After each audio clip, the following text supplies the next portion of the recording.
has betrayed WCW. What in the hell is he doing here? Monday Night Raw, Monday Nitro. He is broken. Austin 316 says I just whipped your ass. Brett Screw Brown. The new world order, brother. Let's get this. We are at war.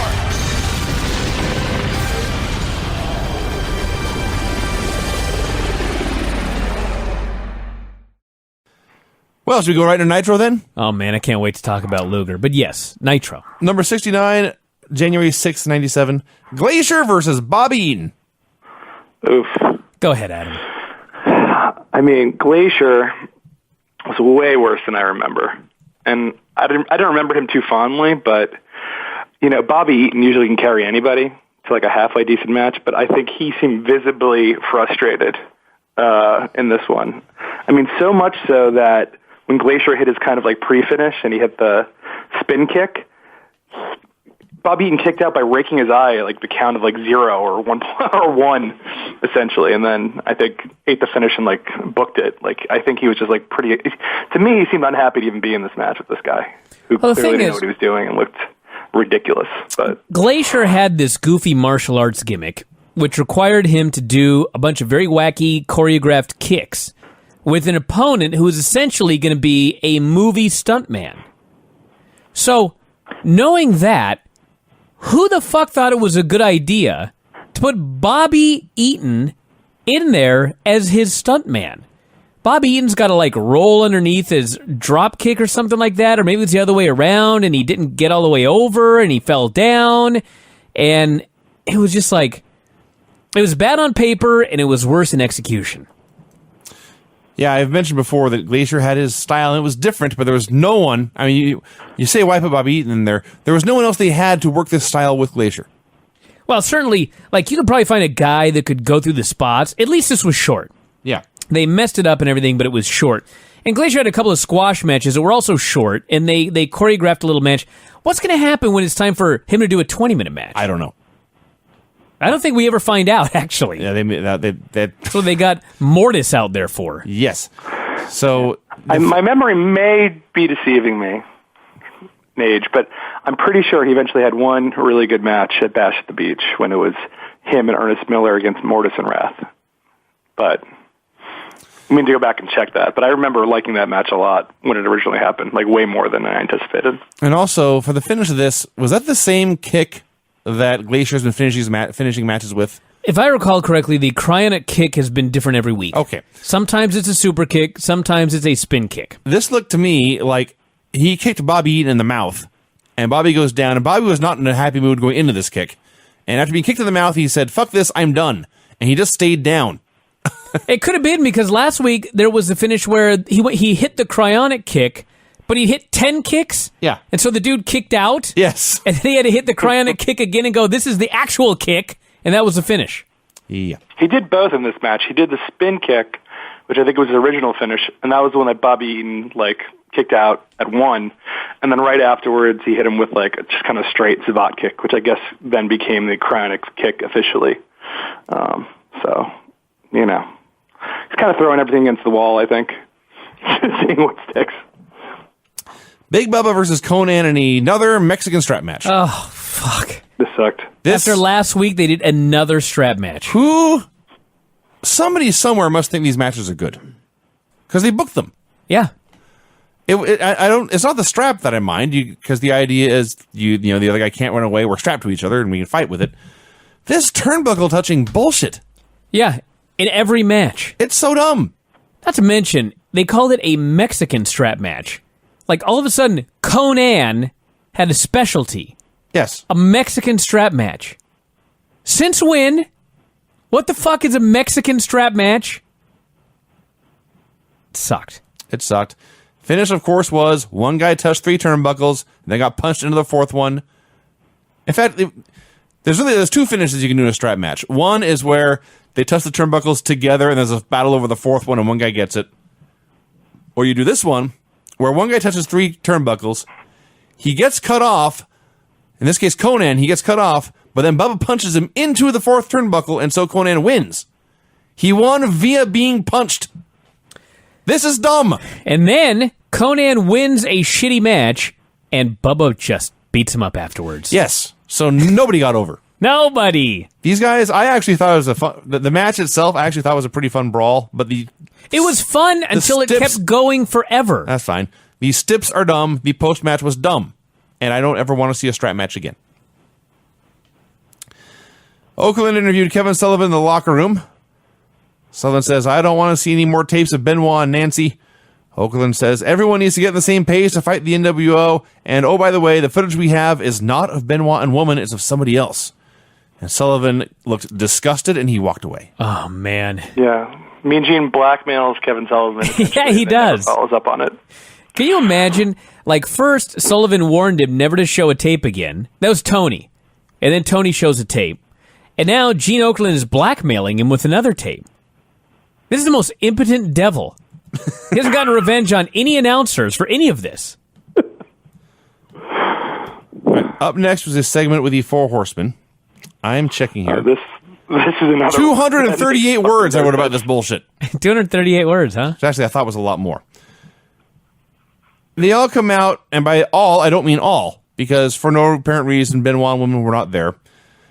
So it's Arn and Flair and Deborah and Mongo, and they all start talking trash about each other. You know what's weird about these Nitros? Why are people randomly not there all the time? I don't know. Like last week, Arn wasn't there. And then this week, Benoit and Nancy aren't there. And last week, when Arn wasn't there, they asked Flair, and Flair said he's across the street drinking. And then they ask Arn this week, and Arn says, I wasn't there last week because until we can get this all figured out, I don't want to step on any toes unnecessarily or something. He had some other excuse. I even tuned him out. I don't care anymore. And then also, I guess, as part of the angle, but they never really explained it, Shivani announced at the beginning of the show they were doing a rematch from Starrcade between Benoit and Jarrett on this show. And then I guess because Benoit wasn't there, it never happened. Yeah, what's happening? This is not the most tightly run ship I ever saw. So everyone's bickering with each other. Jarrett comes out. He's bickering with them. He turns to Arn and says, you have been playing second fiddle your whole career. I don't want to speak to the horse's rear. I want to speak to the lead horse. Now, before he said that, we had the whole deal with Arn wanting to know if Flair knew where Benoit and Woman were. And Flair went into Flair mode again, and he's like, they're fucking, and it's great. Doesn't care. That's close to a quote. Yeah, that's virtually what he said. Yeah. After being married to the devil for 10 years, she deserves a night with a real man, and he's doing her horseman style. That's what he said. Nothing makes Ric Flair happier than everyone getting laid. Yeah. So Arn and Jarrett brawl down. Yes? I was going to say, I mean, the whole thing with Ric Flair throughout the segment is that he doesn't care about anything. No. Like, he didn't care when, Jarrett was shit-talking his best friend and called him the horse's rear. We can get more into it as we go. Sorry, Vinny, to interrupt, but there's more that goes on that's really strange. The Flair character is exactly like Flair in real life. He just wants to be friends with everybody. Yes. And no matter what's happening, he wants to just be friendly with you. So Jarrett and Arn brawled. Well, it's really Arn just beating Jarrett's ass down to ringside. And they brawl into the ring. The bell rings. A referee shows up. Jeff makes a cover with his feet on the ropes, and the ref counts 3, so apparently Jarrett beat Arn. Which, by the way, the announcers note there was no match. Yeah. But apparently there was. They didn't know what was going on either. Nobody knew what was going on. And it wasn't over yet. Jarrett wins. Flair goes after Jarrett. Deborah steps in Flair's way. Flair grabs Deborah. Mongo grabs Flair. That's my wife, he says. Everyone shouts for a while. What I got out of this was Mongo is sticking up for Jarrett because his wife has a crush on him. Yes. That's a committed husband right Well, first off, you missed some great Deborah moments in your 250 words where she's burying Nancy again. She calls her ugly. She says that she hopes Chris has taken her to the fat farm. The fat farm! Yeah. And she'll be back in a couple of years. Back in a couple of years. She says Flair is always there. Arn is always there. She's never missed a pageant. And then randomly just brings up, and I think Jeff's a great guy. That's when Jeff comes out. Then we have the big brawl. And yes, the storyline is Deborah loves Jeff. Apparently. I don't know why. I don't know where the storyline started or whatever. Mongo is sticking up for his wife, but he doesn't like Jeff because his wife has eyes for Jeff.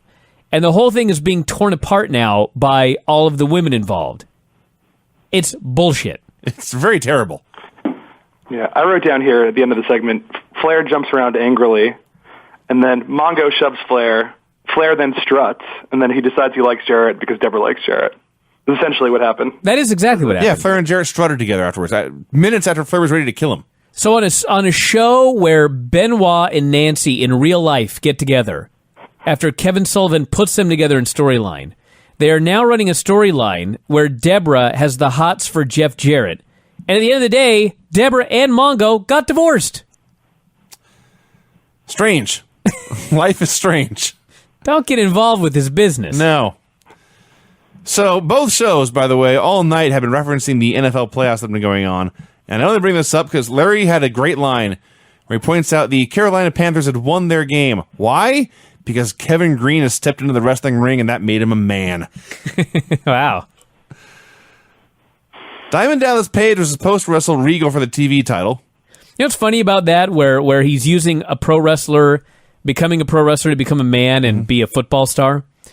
Lashley is on the show today. He was on Observer Live, and he's in Bellator. And the Bellator heavyweight champion has not defended his title in almost 2 years. Oh. The last 3 fights have aired on Fight Pass. He's fled, apparently, to Russia, and he won't come back. And so Lashley is cutting promos on the guy because he wants him to come back and defend the title against him.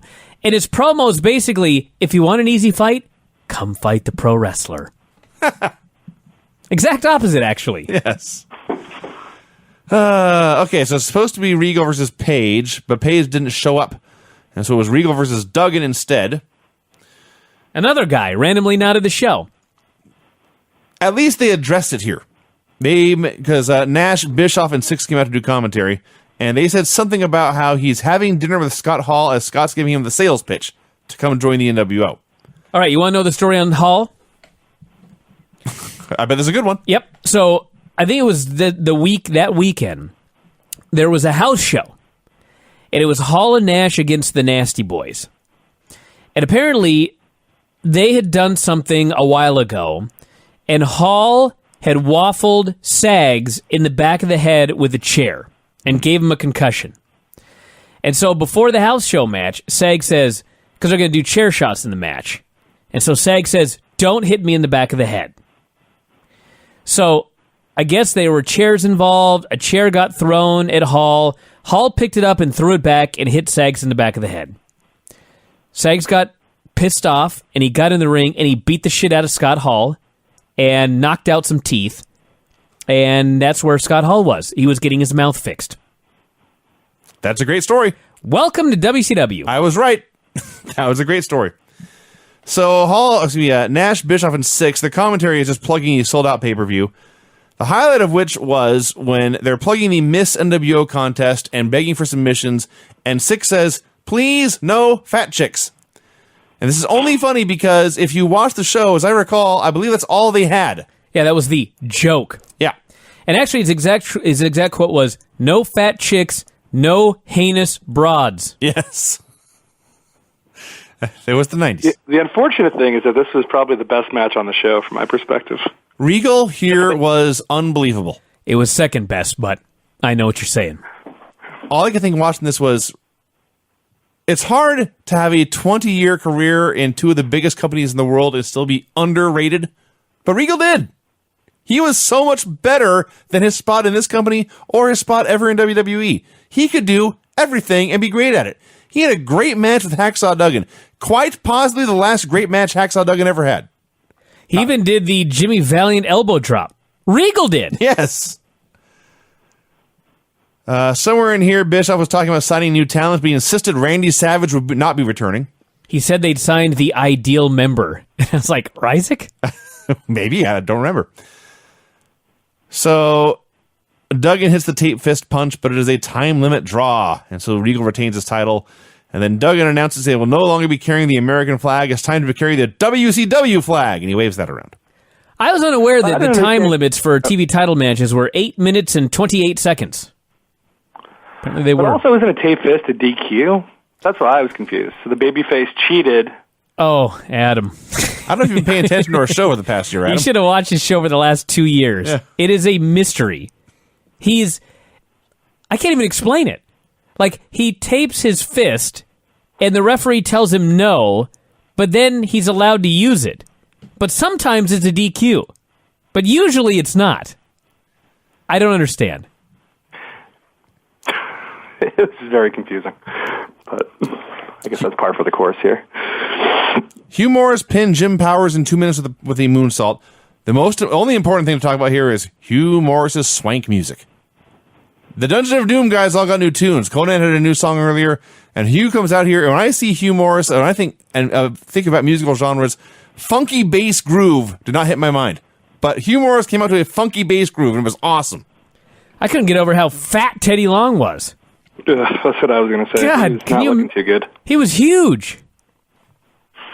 He looked like they used to call him Peanut Head. Yeah. And I never really knew why. Now I get it. His head looked like a peanut. In 2016, you figured this out. Well, it looked less like that when he was skinny. I see. But when he was fat, he very much had a peanut head. I see. All right. Because his face was fatter. His face filled up. And so it made more of a peanut shape. I see. When he was skinny, he just had like a head. Right. When we I watched... think in the same vein as his weight fluctuated, his mustache always kind of remained the same size. Because it looked extraordinarily small here. That's true. Teddy would look in the mirror and go, you know what I need is a pencil-thin mustache to complete this look. It's better than the 80s when you had like the it was almost a bald Jerry curl. Oh. God, he is so amazing because like he is one of those guys that looked so old when he was young that when he just shaved his head and lost some weight, he looks younger now than he looked in the 80s. And he also fixed his teeth. But yes, he is a real-life Benjamin Button. Luger did a quick inset promo. First of all, Lex had a ponytail in those days, and I guess they shot this in a hurry because no one told him to fix his ponytail. His hair is all over the place shooting out. But the point of his promo was, I'm going to wrestle Ming later. And you better stay tuned, because if you turn the channel, you'll miss my pecs. Yeah. It's already said, but he said, you'll miss this. He did his big, most muscular pose. Rey Mysterio and Psychosis had the worst match they've ever had. Especially in the first minute. Yeah, the first minute was bad, but this became a great match. It had a great finish. But Psychosis hip tosses Rey out of the ring. It looked wonky, but not scary. And then Psychosis tries an Arabian press and falls on his head and dies. Basically. Totally brained himself. I shrieked. They go on and on and on. They do 800 flippy doos. There was a spot. Rey's on the floor. Psychosis climbs to the top rope, legitimately falls down into the ring, climbs back to the top rope, goes for a dive. Rey dodges. Psychosis hits the guardrail and does the, remember Kurt Angle selling the stunner? Yes. The timber bump? Yes. That's how Psychosis still going into the guardrail. It was like the worst spot and the best spot at the same time. I think Psychosis realized I really fucked up the first minute of this match, so I got to just turn it up. And he did. They kicked out of power bombs. They kicked out of top rope leg drops. I don't know how many finishes they could kill in one match. And the finish was awesome. Rey's on the apron. Psychosis charges and just flies at him. And Rey dodges. And Psychosis intentionally bumps off the ropes and backwards onto his head. That's what he was trying to do. And then Rey hits this super springboard Rana, and everyone goes crazy for that. The finish was awesome. Let me tell you about this. If you have not watched this, or if you have and you can go back and you have an easy way to get to this match, there is a fan who has never seen anything like this finish in his life.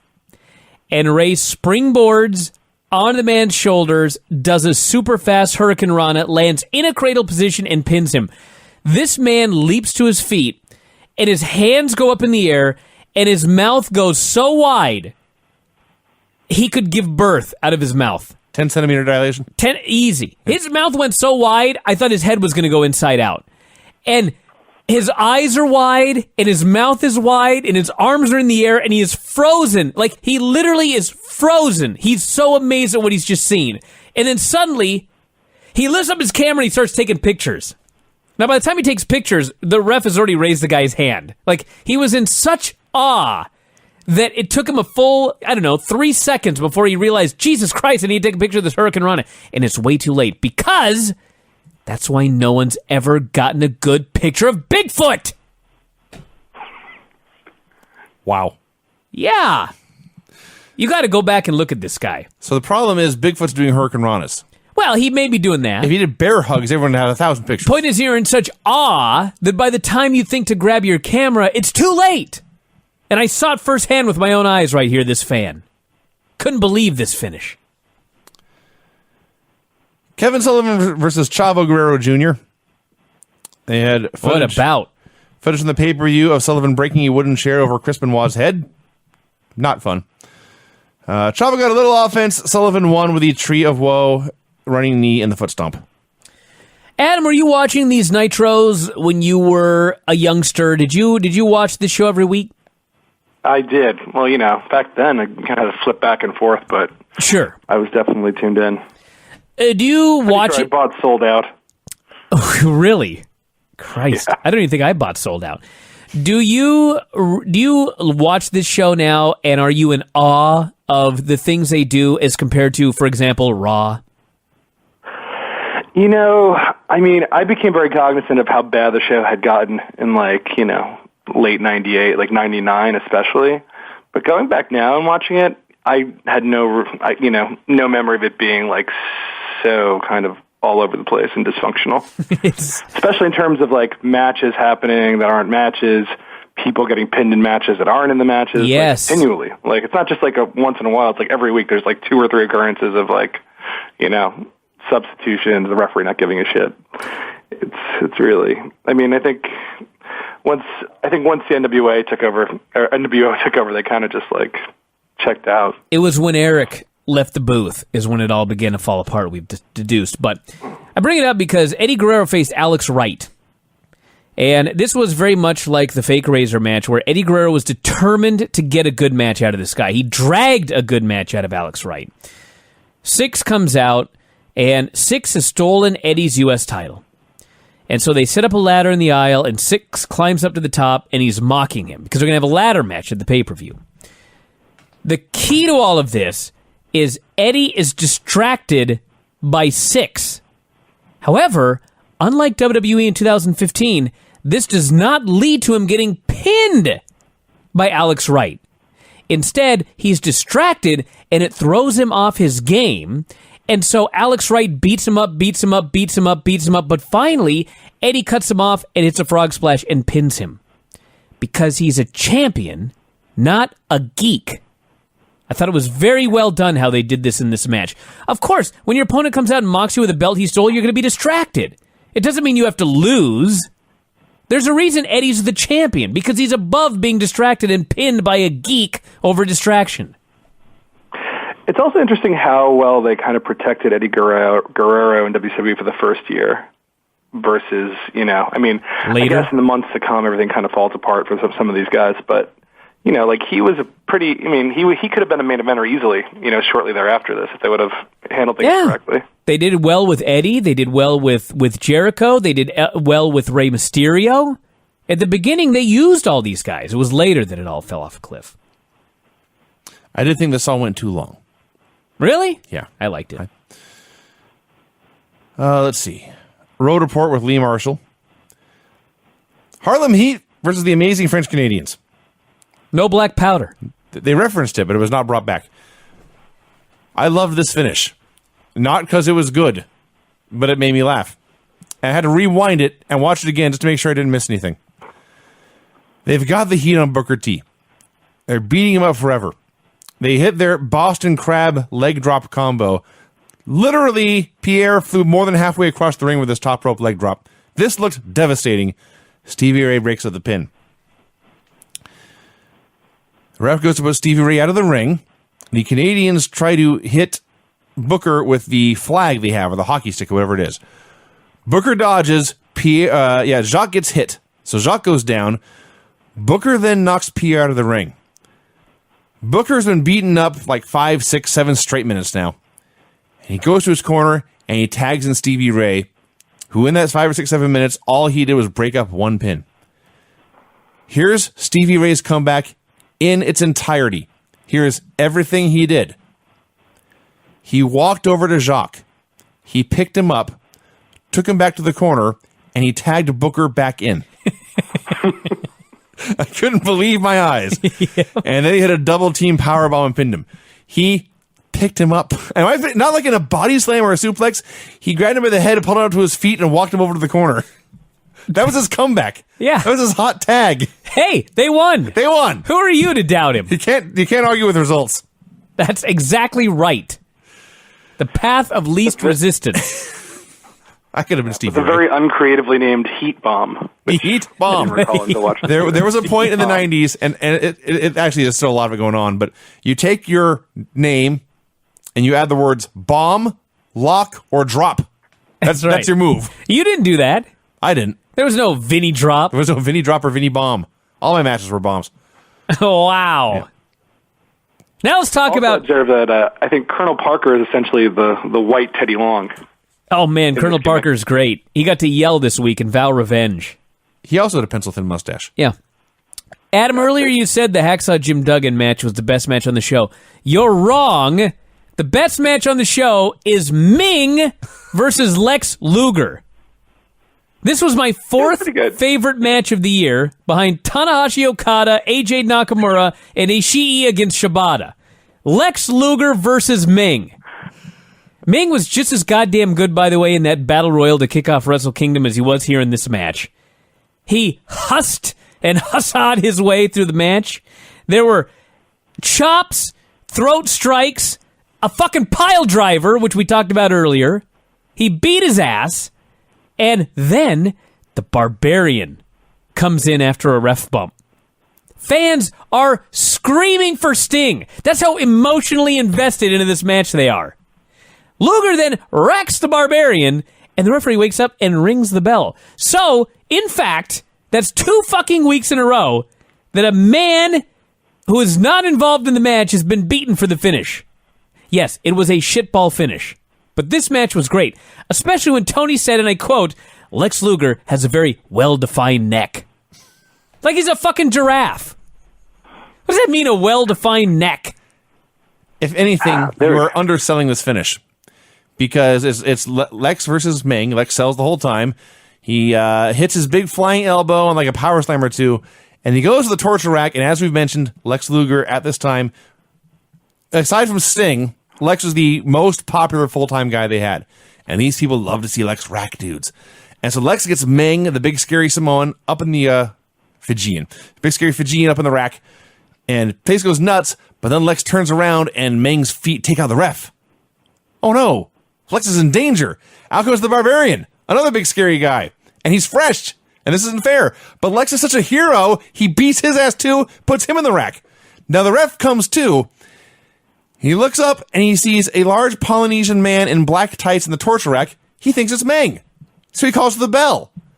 Lex is confused. He knew there were 2 guys. The ref never knew it. Lex is confused, but he says, I got my win. I won't complain. That's right. And he goes away. Lex beat the Faces of Fear by himself. Yeah. That what they're doing with Luger is so awesome. He wins every week with his move. Lex needs to He's a big star. He needs to be back on the Observer Hall of Fame ballot. After these last couple of years here on Nitro, this man needs to be back on the ballot. Him and Sting together as a duo should go in as historical candidates.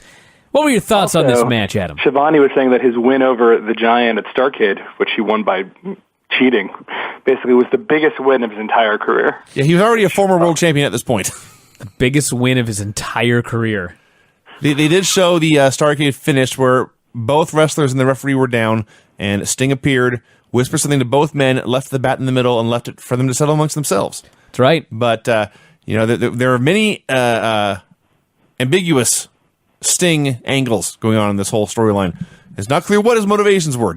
If he wanted one guy to win or if he just wanted them to kill each other. But they did note, it may not be a coincidence that after Sting's little message here, Giant turned on the NWO the next night. That's true. Adam, I appreciated the fact they went out of their way to protect Ming in this instance. I'm hoping this sets up a rematch next week. Ming deserves a second chance. I have to say, as an aside, so after Survivor Series this year, when Sheamus kind of took the wind out of everybody's sails, we were all super depressed here at my apartment. And I had to figure out something on the network that would really cheer people up. So the first thing I thought of was to throw on Ming versus the Barbarian and from Road Wild '98. I don't know if you guys are. Oh, Brian's eyes. But it was. My eyes grew wide. It's only 18 months away, Brian. Oh, man. How was it? Oh, it's the opener. It's one of the best matches of the year in 1998 as far as 10-minute opening matches go. God damn. Hold on a second. Road Wild 98? Yes. I'm adding that to this thing right now. Adam, tell Vinny how awesome the pre-show... Dave took the pre-show Battle Royal at Wrestle Kingdom very seriously. But to me, it was exactly what it should have been. Yeah, I mean, it's the equivalent of like the WrestleMania gimmick Battle Royal. Yes. And I think in that respect, it's pretty successful. I mean, I don't know if it, like last year, I mean, Nagata winning and he got something from it, and I heard Dave saying that, oh yeah, it should be taken seriously. For me, I feel like it wasn't silly enough in its finish, you know? Jado winning was a little bit of, I think... I thought that Cheeseburger should have eliminated Jushin Liger for the finish. I thought that would have been perfect. Well, I thought it was lame that Liger and somebody else got kind of eliminated out of nowhere, like Nakanishi or Kojima, because they were kind of like holding the match together comically. But no, it like for what it was like wholly entertaining. Man, when Ming, they called him King Haku. When he came down to the ring, wow! I was like, "Oh my god, it's fucking Haku!" I haven't watched the day after Tokyo Dome show yet, but I hear that he is in a full match.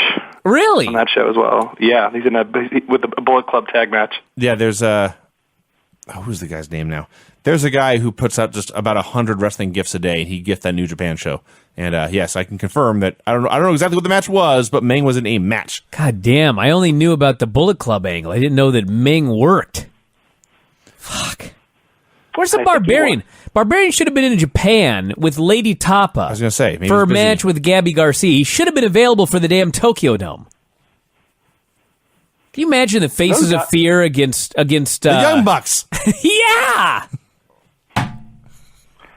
Barbarian looked good for his age too. At this point, you know, I mean, those guys really held it together. God, I don't know. So the NWO comes out for the show closing promo. Hogan's bragging about how he beat the Giant's ass last week, and the Giant was the one crying, not him. And Giant comes out to kill them, staring down literally a dozen men by himself. They attack him one at a time, and I swear to God, Kevin Nash took a great bump over the top rope. He did. It was awesome. Hey, you know who else took a great bump? Vader. When they did that thing. That's right. He did like the body press. Yeah, body press backwards. Yeah, that was crazy. The crossbody, yeah. Vader was awesome, yeah. Giant's killing men one at a time. One of the very last men he kills is Nick Patrick. And he grabs Patrick, and we've mentioned this. Nick Patrick was a large man. Like, he's bigger than Jericho, bigger than a lot of the wrestlers he's working with. Giant grabs and hoists him up in a press slam with ease.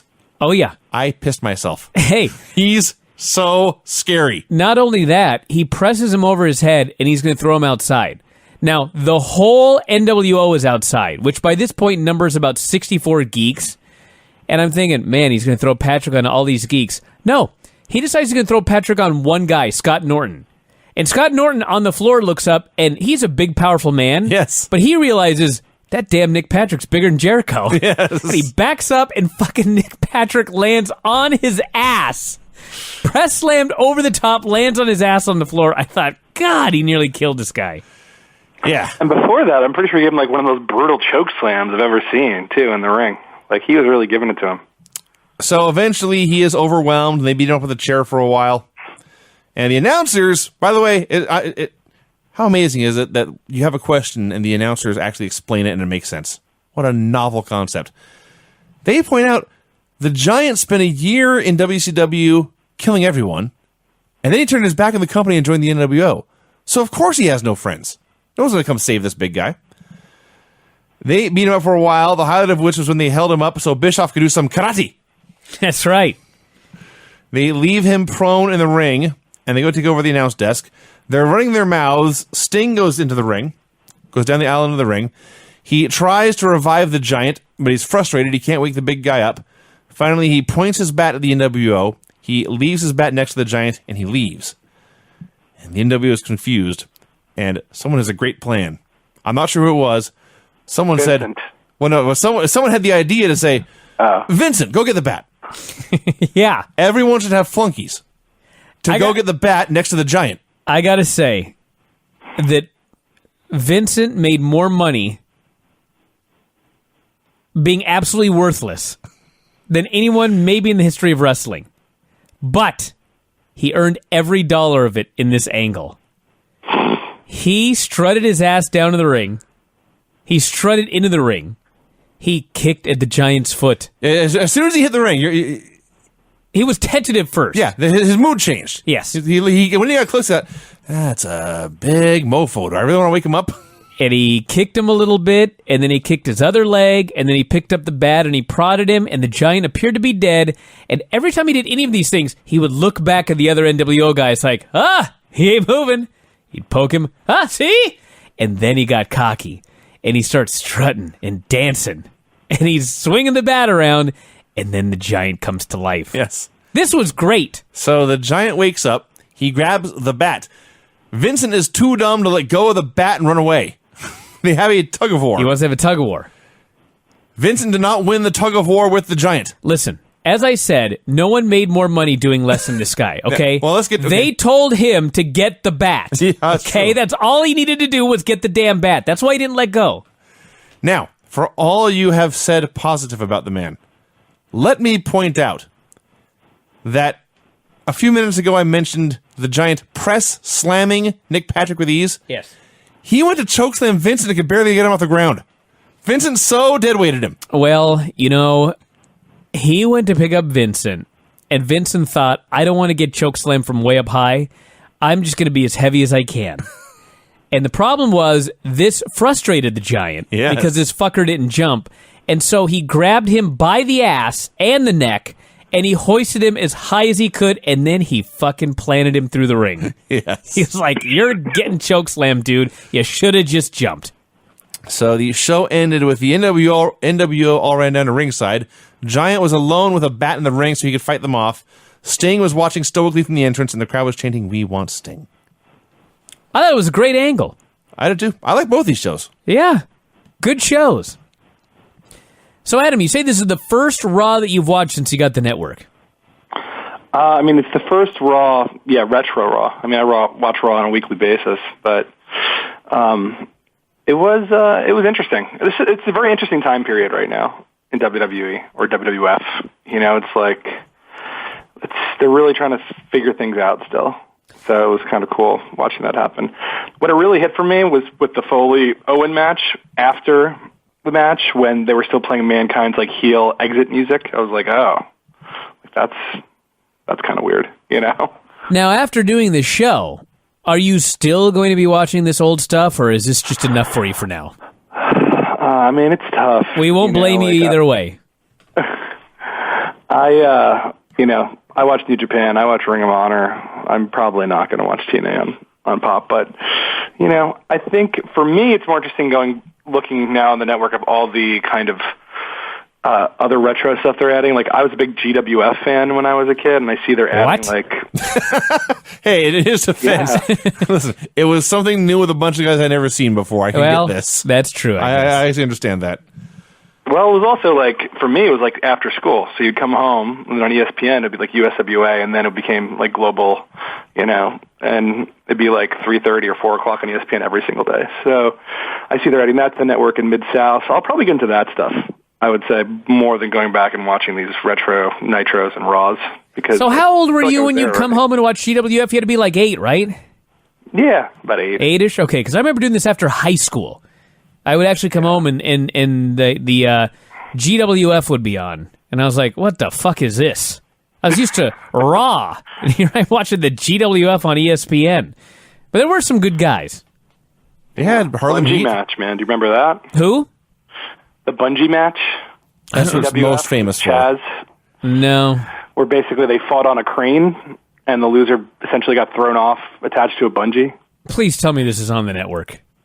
It's on YouTube. I don't know if it is yet. I think the global stuff right now is still USWA. Okay. It's very I don't easy think to they've gotten find on to the YouTube. portion where it's like global at the Sportatorium, but I mean, I'm sure it's out there on the internet. They had Harlem Heat. Wild They stuff. had They had Sean Waltman Marcus. and They had Waltman and Jerry Lynn. Yep, that's Marcus what I remember. Bagwell. They Yep. had Raven.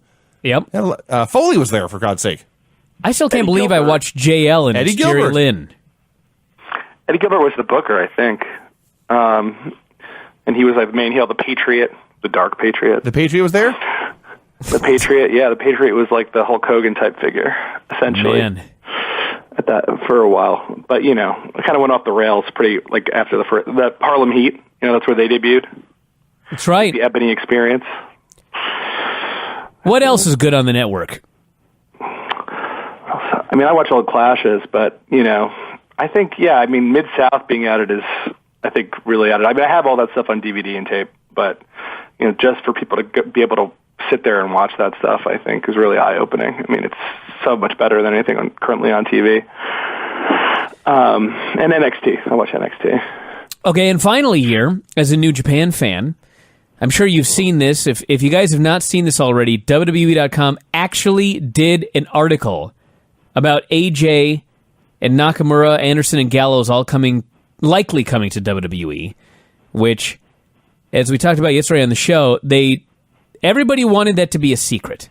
But the secret lasted all of one day. It was all over the internet yesterday. And so apparently WWE decided we got to do some damage control, and so let's do a story on this so we don't get out-scooped on our own story. They actually put it up on WWE.com, so it's pretty much a certainty that they're all coming in. As a big New Japan fan, what do you think of this story, Adam? I know, like if this was even like 4 or 5 years ago, I'd be super excited, but now with New Japan World and everything else being so accessible and so watchable, it's a bit of a bummer. It's like, I'm guessing, people seem reticent to say they're going to go straight to the main roster, but I think these guys are probably going to wind up in NXT for a while. It seems like a play to me to really try to bolster that brand and start to tour it for the hardcore indie fans. And, from a financial perspective, that may not make sense on the surface, but I can't imagine them signing these guys and then pushing them on the main roster immediately. And I kind of hope not, too, because I'm sure they're going to be ruined and not given the opportunity to have great matches. That's my take on it. I guess a little pessimistic, but... That is very pessimistic, but it's not like you don't have a... But it's not unrealistic. It's not like there's not history leading us in that direction. Listen, the only good thing about it is AJ and Nakamura, for sure, are making a shitload of money. And usually when guys are making a shitload of money, they'll do something with them. Like put him in the Alberto Del Rio. League of Nations, like Alberto Del Rio. Who I just... George of the Nation? SmackDown spoilers yet tonight, but I don't know. Can we do that on here? Talk about SmackDown Absolutely. spoilers? Yeah, as long as we alert everybody. Spoilers for SmackDown, everybody. The live SmackDown. Nothing happened. Yeah, he dropped to Callisto Yeah. on the Del SmackDown Rio. taping tonight. So Oh, okay. Is Mauro Ronaldo doing those shows yet? Yeah. Started. Have you watched them? No, they just taped it tonight. The first one was taped today. Okay. So Thursday it'll air. I'm I heard- actually curious about how that's going to work out. I heard nothing of note happened on SmackDown with their big debut, and nothing really of note happened on TNA on their big debut. Nothing to grab anybody was the way it was described to me, so what the hell can you do? What the hell can you do, Adam? watch Retro Raw and Nitro from 19 years ago next week, I guess. That's right. Nitro. Nitro, number 70, also January 13th, 1970. I got to say, so on the Apple TV, when you watch a show, it puts a check mark next to it, so you know that you watched it. All right. So for some reason, last week, when I went to watch Nitro, there was a check mark in front of last week's show. And I don't know why, because trust me, I had not watched the show yet.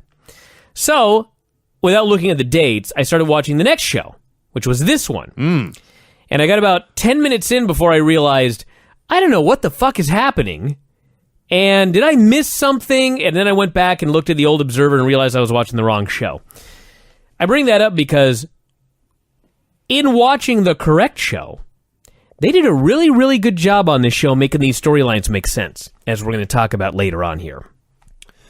as long as we're talking about technical stuff like that, and this is really more a tale about me, but it's entertaining, I think. I'm watching this show on my laptop, and it's in one window on my browser, and sometimes I'll open up a new tab, look something up, and close that. And my own dumb mistake, I kept closing the tab with the network on it, so I had to reload it again. And after the second or third time this happened, that's when I realized, rather than have to go shows, vault, Nitro, year, you scroll down and it says, recently watched shows. Yeah. And it picks up right where you were. Man. What a dumbass I am. Welcome Everyone, to 2016. If you ever think, man, Vinny's a dumbass, you are correct. I am a dumbass. Vinny used to shut off the VCR and rewind the tape every time. I did. Didn't realize you just put that goddamn thing back in. So, they started the opening graphics, but then even before the graphics were done, Giant stormed into the building, into the NWO locker room, calling Hogan a coward, and then NWO geeks, and security were able to push him back into the hallway. And I guess they flat out explained here, although I didn't figure out for a while, but Hogan was backing out of his title match against Giant. It sold out. That's right. By the way, if you watched Raw this week, everybody, and you've been following along, I want you to note that Raw Monday, with the Kevin Owens, Roman Reigns Chinlock main event, took place in New Orleans. Did it really? And this Nitro here took place in New Orleans. In the Superdome. In the Superdome. Was Raw from the Superdome? I don't think so, but this show did 10,000 paid, which was the first Nitro ever to break 10,000. First Nitro to do over 10,000 fans. And I'll just read this. It's straight from Dave. 10,034 paid, $104,000 gate. First Nitro ever to top the 10,000 mark. The first pro wrestling event to top 10,000 and do six figures in New Orleans, dating back 10 years to the final year of Bill Watts' promotion. So, point I'm trying to make here is this show and Raw took place in the same town as we compare the crowd reactions and everything that they did on this show. It's a very fair comparison, I think. All right. The opener here was Mr. JL versus Chavo Guerrero Jr. Let's start right there. Raw opened up with, as always, talking. And that was followed by a Dean Ambrose versus Sheamus match that went seemingly 15 minutes and had no finish. All right. That's how they started Raw. Mm-hmm. This show started with a wrestling match. Yes. Mr. JL versus Chavo Guerrero. Correct. You had two guys that went out there and they had a basic good guy versus bad guy match. A lot of fun, exciting high spots. The good guy went up top. He hit a high-flying move. He won, and everybody went crazy. Something to think about. You could tell right away, even though they did not have the house lights up, but this was clearly a much, much larger building than any of the prior Nitros we'd watched. Still got a good crowd reaction, especially as we will talk about when Lex came out. This was a Chavito showcase. He took 80% of the match, hit all the big moves, got a moonsault press at the end, and won. He was chock full of babyface fire, and I believe this went nowhere. But it was fun. But it was fun to watch. It was a fun start to a wrestling show. The announcers talked about Larry says the Giant needs to go to Roddy Piper and learn the secrets of the sleeper hold. He needs another move. There's no way he can beat Hulk Hogan without the sleeper. Hey, there's no way he can beat him with that chokeslam, apparently. I guess not. They also talked about how in this very building in a few weeks, the Patriots and Packers will be playing in the Super Bowl. I believe that Monty Brown was in that Super Bowl. Really? Wow. Former TNA superstar. How about that? Former WWE superstar, Marcus Corvon. Tony also reminded us of what happened at the beginning of the show, and he said the NWO was showing their yellow streak. And he was so appalled at them. Tony, at one point, was great. He was great on the show. He was. Yeah, let's take it back. Tony was good to great for the vast majority of his career. It wasn't until the very end he when the nosedived. Yeah, but the whole thing nosedived. It did. When you watch it, you should not blame Tony Schiavone. Yeah, that's fair. Everything sucked. Yeah. What do you want him to do?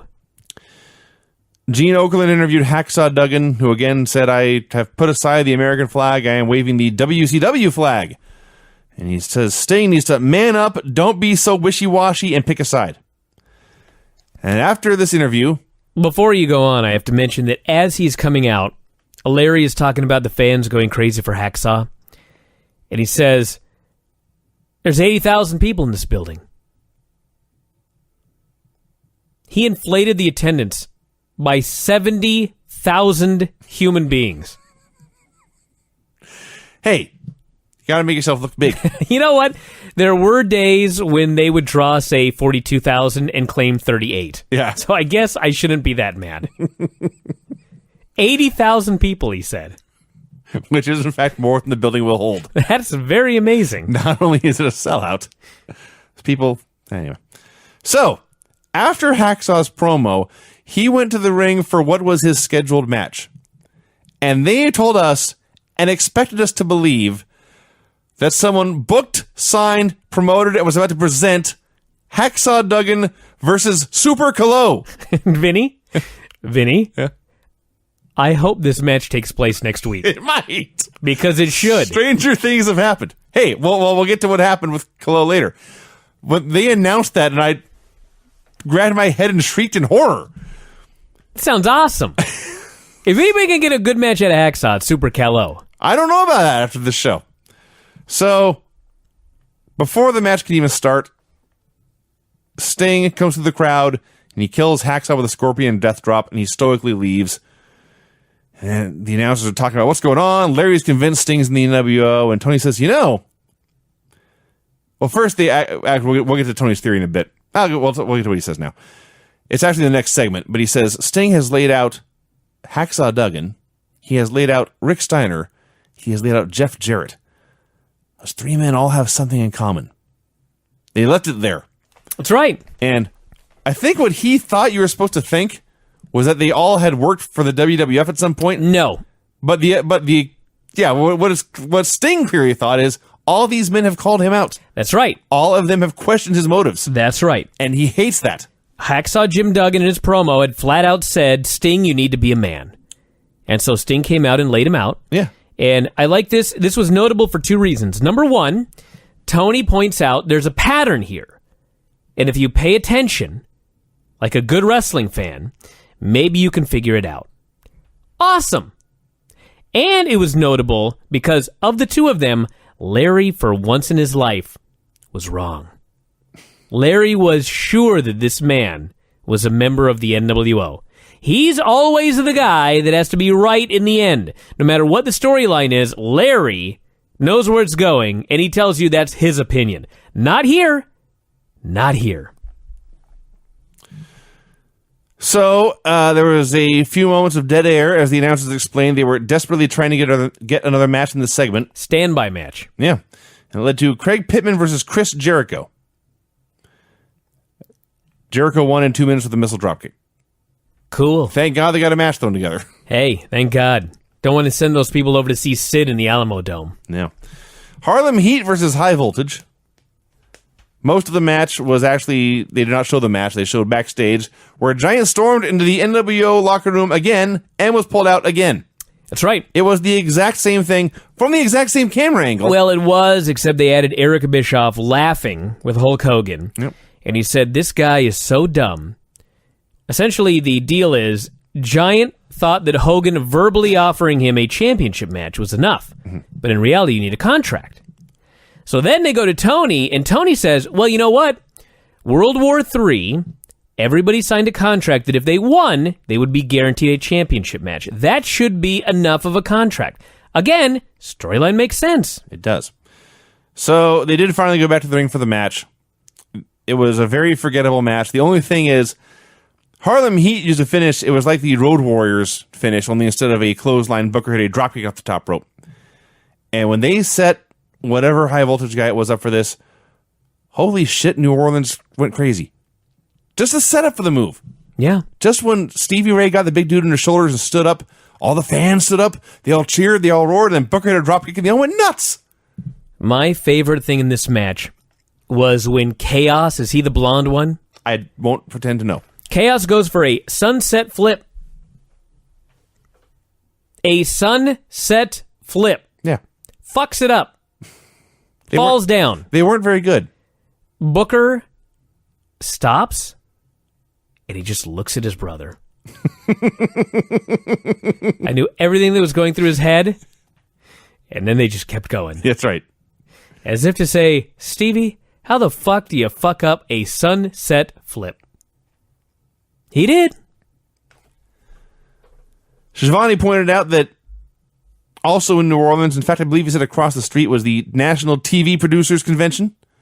NAPT. Yeah, it is a bit, North American Producers of Television Entertainment or something. Something like that. Yeah. So anyway, this meant the WCW producers were in town, and they had watched all these goings on. And though Hogan was NWO, it was still their championship, and therefore they were going to issue a ruling. Correct. After they announced this, Bischoff, DiBiase, and Vincent came out to take over the announce desk. And earlier in the show, Tony had pointed out that the WCW staff had their golf tournament, and Larry had won. And Larry talked about his golf score and how great he was. So they come out here, and usually Larry's like, oh, they're going to have to fight me to get out of here. I hope they're ready to go. Larry just says, I won the golf tournament. I don't care. Then he adds that if Bischoff screws up again, he would be mowing Vern Gagne's lawn. That's right. That made me laugh. Last week he did the same thing. They came to kick him out, and he was like, nah, I don't care. He's over it. Diamond Dallas Page versus Mark Starr. Bischoff was paying so little attention, he didn't even notice when Page hit the diamond cutter. He just said, look at that move by Page, and then Page won. More important is the angle.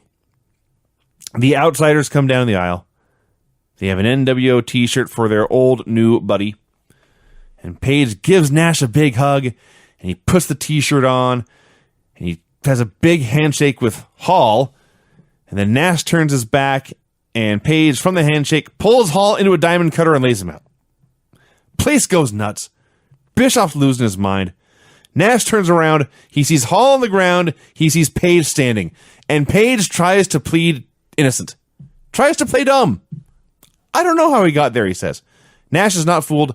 Nash charges, Page low bridges him, ducks down, pulls down the top rope, and Nash takes seriously the best bump of his entire career.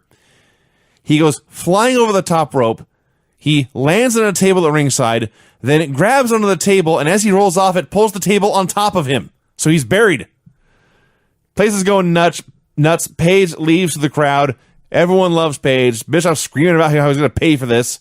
This was great. It was very, very good. And the payoff, like you said at the beginning, the payoff for the storyline all made sense. Yeah. From day one. Page always said he was not going to join these guys. And they finally pushed him and bullied him.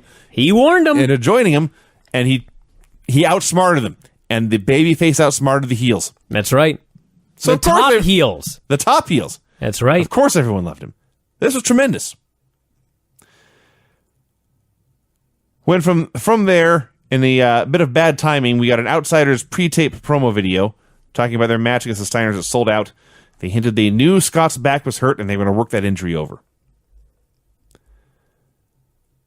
Dean Malenko versus Eddie Guerrero. Let me say something about this. There were boring chants during this match. And I'm not going to sit here and tell you this match was boring, but there was a lot of stuff that happened on this show. They did a lot of angles. They had a storyline going on. They had a lot of action. And then Dean Malenko and Eddie Guerrero came out, and they did a bunch of holds. Mm-hmm. They laid on the mat. And granted, the holds look great. Mm-hmm. This bored the hell out of me. They did a lot of holds and roll-ups. I could not wait for it to end. There was no... This is like... You know what this is like? It was more boring than this, but it was similar. What was the match on Ring of Honor? It was like Roderick Strong and Bobby Fish or something. Oh, yeah. It was very technically good. Nothing wrong with it. But also boring. Yeah. It was very much like that. Six came out in the stands. And this actually is important. Last week, Six climbed a ladder to distract Eddie. Eddie got distracted, but they came back and won. Yes. This week, Six climbs the ladder to distract Eddie. It takes Eddie a while to spot him because the Superdome is massive. But Eddie, a few minutes later, sees him. And this is 2 weeks in a row. Eddie's anger is growing. This time, Eddie climbs the ropes to point it at Six and shout at him. And Malenko comes up and powerbombs him from behind and pins him. That's right. It's still dumb to get distracted and pinned like that. By a guy 100 miles away. By a guy 100 miles away. But at least there is storyline progression here. Because last week, Eddie was mildly distracted. This week, he was even more distracted. Six is getting under his skin. A little bit more every week. That is all true. But yes, distraction still bored me. Distraction finishes are the worst. Distraction finish to a boring match. That is true.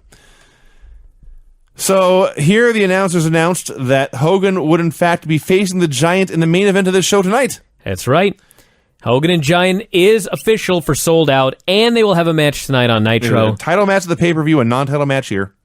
And they added, by the way, be sure to stay tuned for the new adventures of Robin Hood right after Nitro. As the show kept going on, they kept bringing up this Robin Hood, and they kept saying, if the match goes long, we're going to go to Robin Hood, but we will keep showing you the match during the breaks. Yes? Yes. Just going to say, they had mentioned throughout the show that Robin Hood was debuting, but it wasn't until this moment where I remembered, oh yeah, this show. Oh, yeah. Yeah. So, earlier I mentioned how absurd it was to think they had booked Super Kalo versus Hacksaw Duggan. Kalo got his match against Conan, Yeah. and the announcer said, yes, we have found a replacement. Since Hacksaw wasn't available, we found another luchador for him to wrestle. How convenient. Who is Conan gonna wrestle? Because obviously his opponent had been replaced by Super Kalo. I don't know. So you would think they would have worked great together. I did. I thought they did. I thought it was all right. It was more exciting than the Eddie Guerrero match. I'll They give him did that. some lucha stuff. And then Conan hit, I think, a big clothesline, cut him off, and then he powerbombed the crap out of him twice in a row. Picked him up, lifted him high in the air, slammed him down to earth. Boom! Did it again. Picked him up, lifted him high into the air, slammed him to earth. Boom! And then he goes across the ring, and he goes up to the top rope, and he turns around, and I think he was legitimately surprised that Super Kalo was right there with him. Kalo took these giant power bombs of death, and then stood up and ran across the ring. Durable man. Did he think it was a shoot? Hey, I don't know. Was Maybe he he trying did. to defend himself? So they did some more stuff, and Kalo tries a body press, and perhaps in revenge for having his power bombs no-sold, Conan just doesn't move. And Kalo hits him and falls to earth, and Conan grabs him and hits the move that we now know is the Rampage and pins him.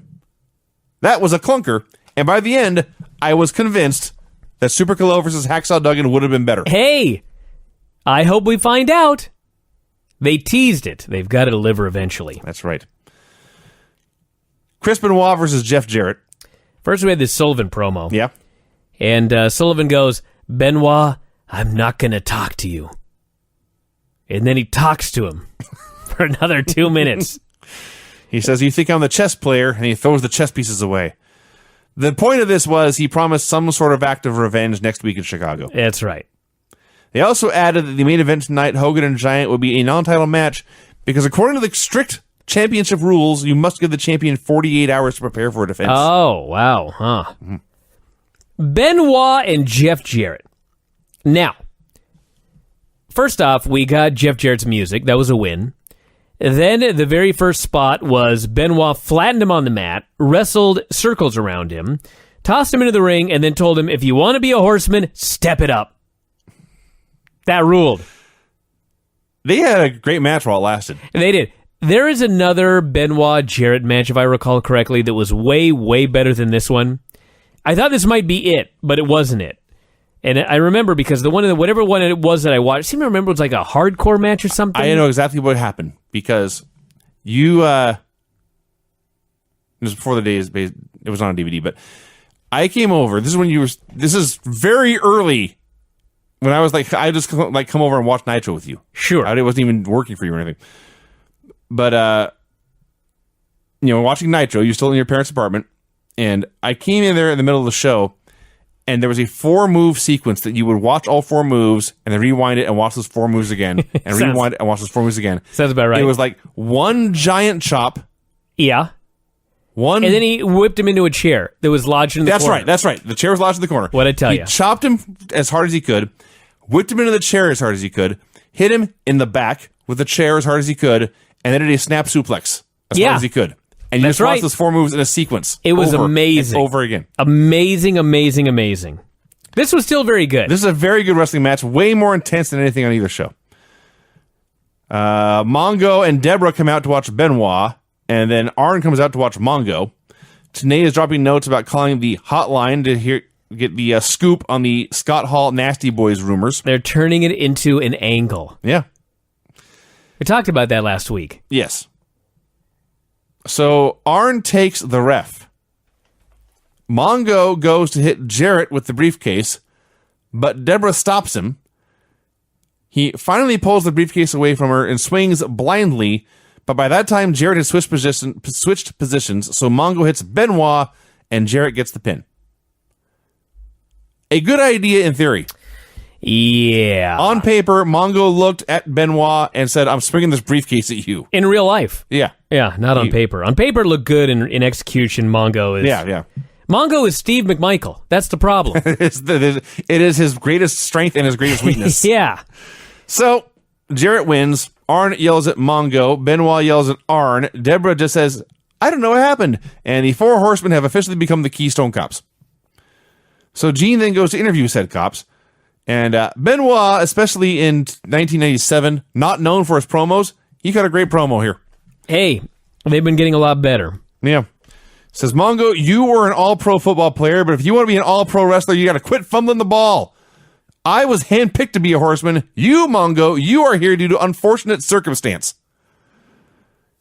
Turns to Deborah, says, you can badmouth the horseman all you want. You can badmouth me all you want. I'm not going to let you stand here and let you badmouth Deborah, badmouth woman, who is in fact all woman. 100% woman from head to toe, no plastic, no wax, zero silicone. She's all woman. That's right. Mongo admits he made a mistake, just like Kevin Green and the Panthers made a mistake in the playoffs, getting that shot in. Gene asks Arn where Flair was. Benoit grabs the mic. No. Gene first says, Flair is so sick to his stomach he's not here tonight. Yeah. And I was like, what? In this whole storyline, Flair doesn't give a shit about anything. What do you mean he's sick to his stomach dealing with this? So Arn declares that Flair has washed his hands of this mess and he wants no part of them until they settle their issues. Benoit tells Mongo to shape up or ship out. Deborah says she loves everyone. Mongo challenges Benoit to a fight and then he and Deborah leave. Benoit says it's time for the rest of the horsemen to carry their end. He and woman leave. And Arn says, I can't believe I'm dealing with this and I still have to wrestle Rick Steiner. Benoit was better focused than most of these. I guess they did have a clear resolution for once. It was still very long. It was long and rambling, and I don't care. But Benoit put on a great performance. Billy Kidman versus Scotty Riggs. They're doing this match, and Bagwell comes out on the apron, and he's got no shirt on, and he flexes, and he screams, and I quote, he's never going to learn. He's fat, and I'm buff. And he flexes again. I also wrote that down. That was his whole statement. Yes. I'm going to beat Scotty Riggs because I'm buff. And he's fat. Yeah. That's it.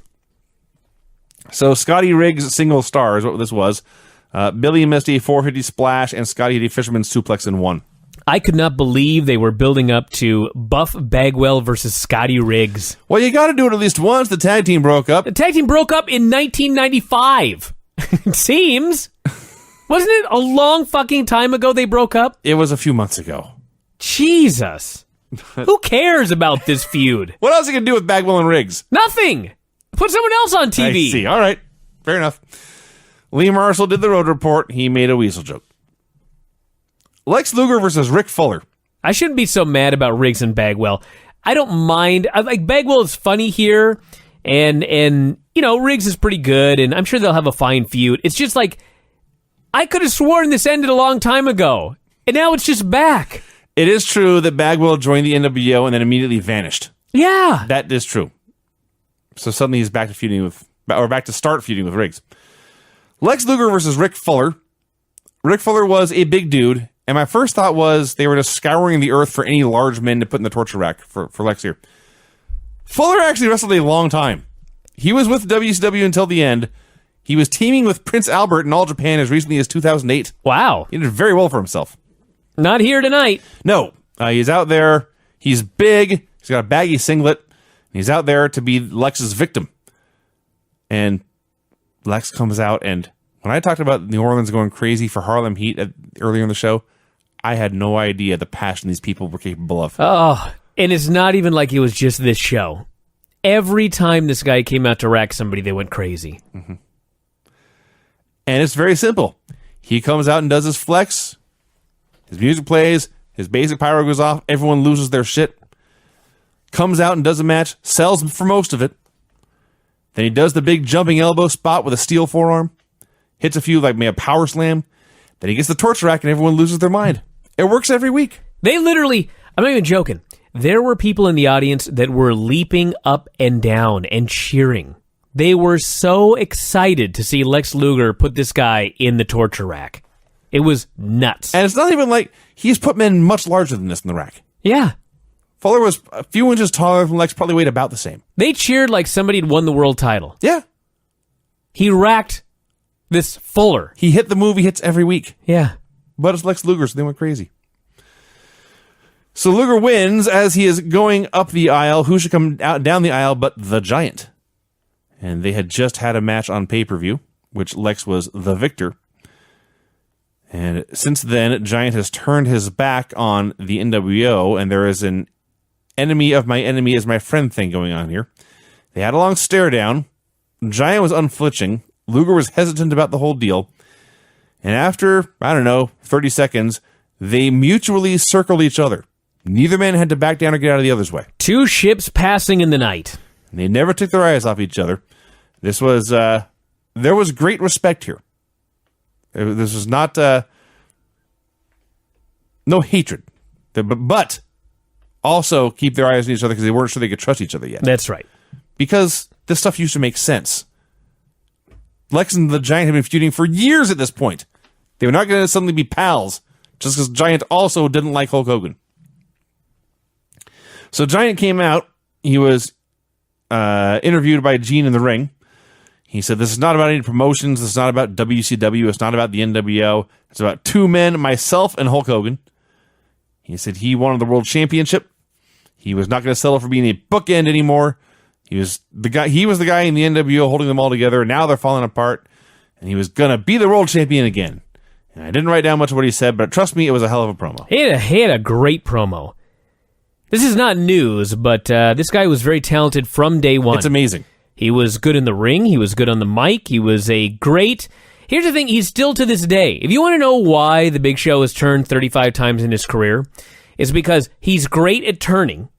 He's great at going from good guy to bad guy. And he is great at being a good guy.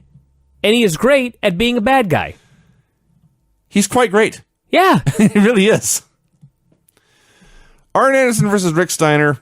Match went like 2 minutes, and Arn kept waving for the Horsemen to come help, and they never showed up, and so he left. Just walked out. Yeah. Here is where they said we're going to do the Hogan Giant match in the commercials of the Robin Hood show. And that was it. Oakland goes to interview the Steiners. This was so awesome. Let me talk about this. It's Steiners versus Hall and Nash for the WCW Tag Team titles at the Sold Out show. And Nash has apparently stated Scott Steiner has a bad back. And so we're going to be targeting it. And Gene says, what do you think about that? And Scott says, well, first off, I'm going to rip Scott Hall's goozle out. I'm going to reach down his throat and yank his goozle out. His goozle. I'm not going to argue with Scott Steiner. I wasn't aware that was a body part. I knew you could goozle a guy. If you paid attention in birthing class, maybe there's a goozle in there somewhere. I haven't learned that yet. Maybe that's what I should have made out of clay. He says, in regards to Kevin Nash, he's 7 feet tall, but you know what? It ain't a basketball game. He says, it's a wrestling match between those two guys and two nuts. That's what he said. Yes. He called himself and his brother. Well, they are. Two nuts. They very clearly are. I laughed my ass off when he said that. I laughed my ass off. He was turning into crazy Scott Steiner very rapidly before our eyes. I suspect it's more that he was revealing crazy Scott Steiner. Yes. I think crazy Scott Steiner was always there but kept under wraps. And now he's starting to break out like Mr. Hyde or something. Two nuts. So the music starts to play, and Gene tries to wrap it up, but crazy Scott won't let him. And he says, I'm going to suplex Nash in his head. I'm going to punch his face. And finally, Gene pulls the mic away and throws it to the break. And as they're fading to black, you hear Heenan say, I said interview Rick. Because Rick didn't say a goddamn thing. It was a classic. They start playing the music, and the dude just decides, I know. I got to do a soliloquy right now. I was waiting for like the giant hook to come out and pull him off stage. Oh, yeah. He wasn't going to stop, and Gene just had to yank it away. So the main event was Hollywood Hogan versus the Giant. Oh, man. Let's talk about what really happened. All right. Nitro goes off the air, and then Robin Hood starts. And so these guys literally stalled until the show went off the air. And Tony screams, "We'll show you what took place during the breaks on Robin Hood tonight." What's it called? Robin Hood, the New Generation? New Adventures of Robin Hood. The New Adventures of Robin Hood. Which I loaded up. I don't think I ever watched the show, but if you search New Adventures of Robin Hood over here on the right, Google automatically has a bunch of pictures. There's Smiling Robin Hood, Smiling Friar Tuck, and a girl with cleavage. Wow. Yeah. I'll check that out. So what happens is during every commercial break on this 1 hour show, they go back and they pretend that these guys are still wrestling. So there's a 50-minute segment and a commercial, and they come back and Hulk Hogan's selling. Then they go back to Robin Hood, and 15 minutes later they come back and Hulk Hogan is still selling. So they're trying to convince us that they've been wrestling for a half hour. And it keeps happening during commercials. Yeah. And so finally, you know what I said earlier about how Tony's so awesome? I rescind that for this final segment here because they go back to the match and Giant goes for... I actually like this spot. Giant grabs his neck for the goozle, or the chokeslam, and Hogan boots his knee. And Giant, who hasn't sold a thing the entire hour, apparently, grabs his knee. But then he grabs the neck again. So now Hogan rakes his eye. And Giant sells his eyes, but then he grabs the neck again. And then all of the NWO hits the ring. And you know what Tony Schiavone says? You knew this would happen. That's what he said. And I thought, you know what? I'll bet many people didn't know what would happen. Otherwise, they wouldn't have sat through this fucking Robin Hood show to see the end of this. Vinny apparently just found nudes. No. Looked up the gal who with the cleavage, Robin Hood. She is still acting. And in fact, there's a TV show I watched where I'm behind, but she's going to appear in a big part in that show. Wow. She's on Once Upon a Time. How about that? Yeah. Anyway, you knew this would happen, said Tony Schiavone. That was a culmination of this 1 hour that you spent watching Robin Hood to see the end of this match. Yeah. A lame, shitty What DQ bullshit. finish. Yeah. We saw, 3 2-minute clips here. First of all, they were all the same. Oh, yeah. Hogan selling.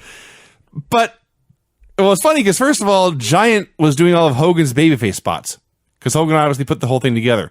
So they do the test of strength, and Giant would put his hands on the mat and then jump on him, and Hogan would sell his fingers.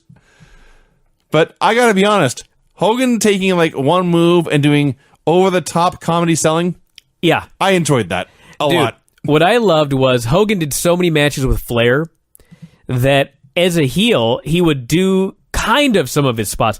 My favorite spot in this brief match was Giant isn't selling a thing, and so Hogan finally drops to his knees and he gives him the big low blow, Yeah.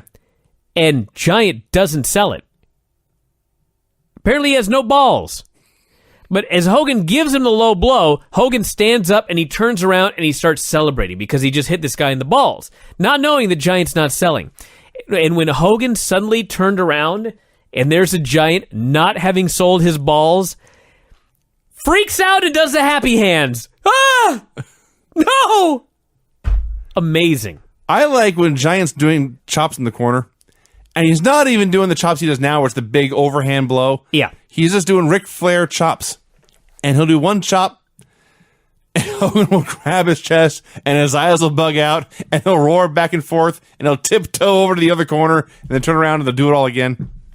It was fun. It was fun. I mean, it sucked, but it was fun. It was bullshit what they did. Yeah. And I can't imagine anyone was happy They when weren't. gave an hour to their life to watch Outraged. Outraged. No amount of cleavage was saving this. this. No. So that was Nitro. Last part sucked, but overall it was a good show. Nitro, number 70, also the 20th. Forgot to change the date. Have I mentioned how great this show was until the last goddamn half hour? The start of it definitely was great. I think you may be a little generous. I think it was No. before the half hour. But No. This was great. all right. So the announcers are talking, and as soon it does their little opening video with the fire in the streets and everything, and then they go to the shots of the arena, and we hear the announcers' voices, but even as they're speaking, the camera is showing Randy Savage coming through the crowd and taking over the ring for a promo. Yes, both shows opened in the exact same manner. Yeah. So they mentioned he had been gone since Halloween Havoc. Savage says, "I have been blackballed. I'm taking over the show. I am not leaving until I get to talk to somebody with some major stroke. This is a 2-hour show. I got no plans for 2 hours. Oh, and Eric Bischoff, kiss my ass." Okay. What was his plan? Who was he going to talk to that had any stroke? I assume Bischoff. But it's not Bischoff. Because we have not seen any... He didn't call out. If you wanted to call out Bischoff, he would have called out Bischoff. Yeah. He buried Bischoff. He wanted somebody with stroke. Well... And there's nobody there. They have... Because Eric Bischoff was the WCW authority figure. He was, but they have a board of directors. But how the hell are they going to get to Nitro out in the middle of bumfuck Georgia, wherever there was? It's a storyline flaw. Yeah, there were a lot of those on this show. Yeah. This was not Raw. No. So...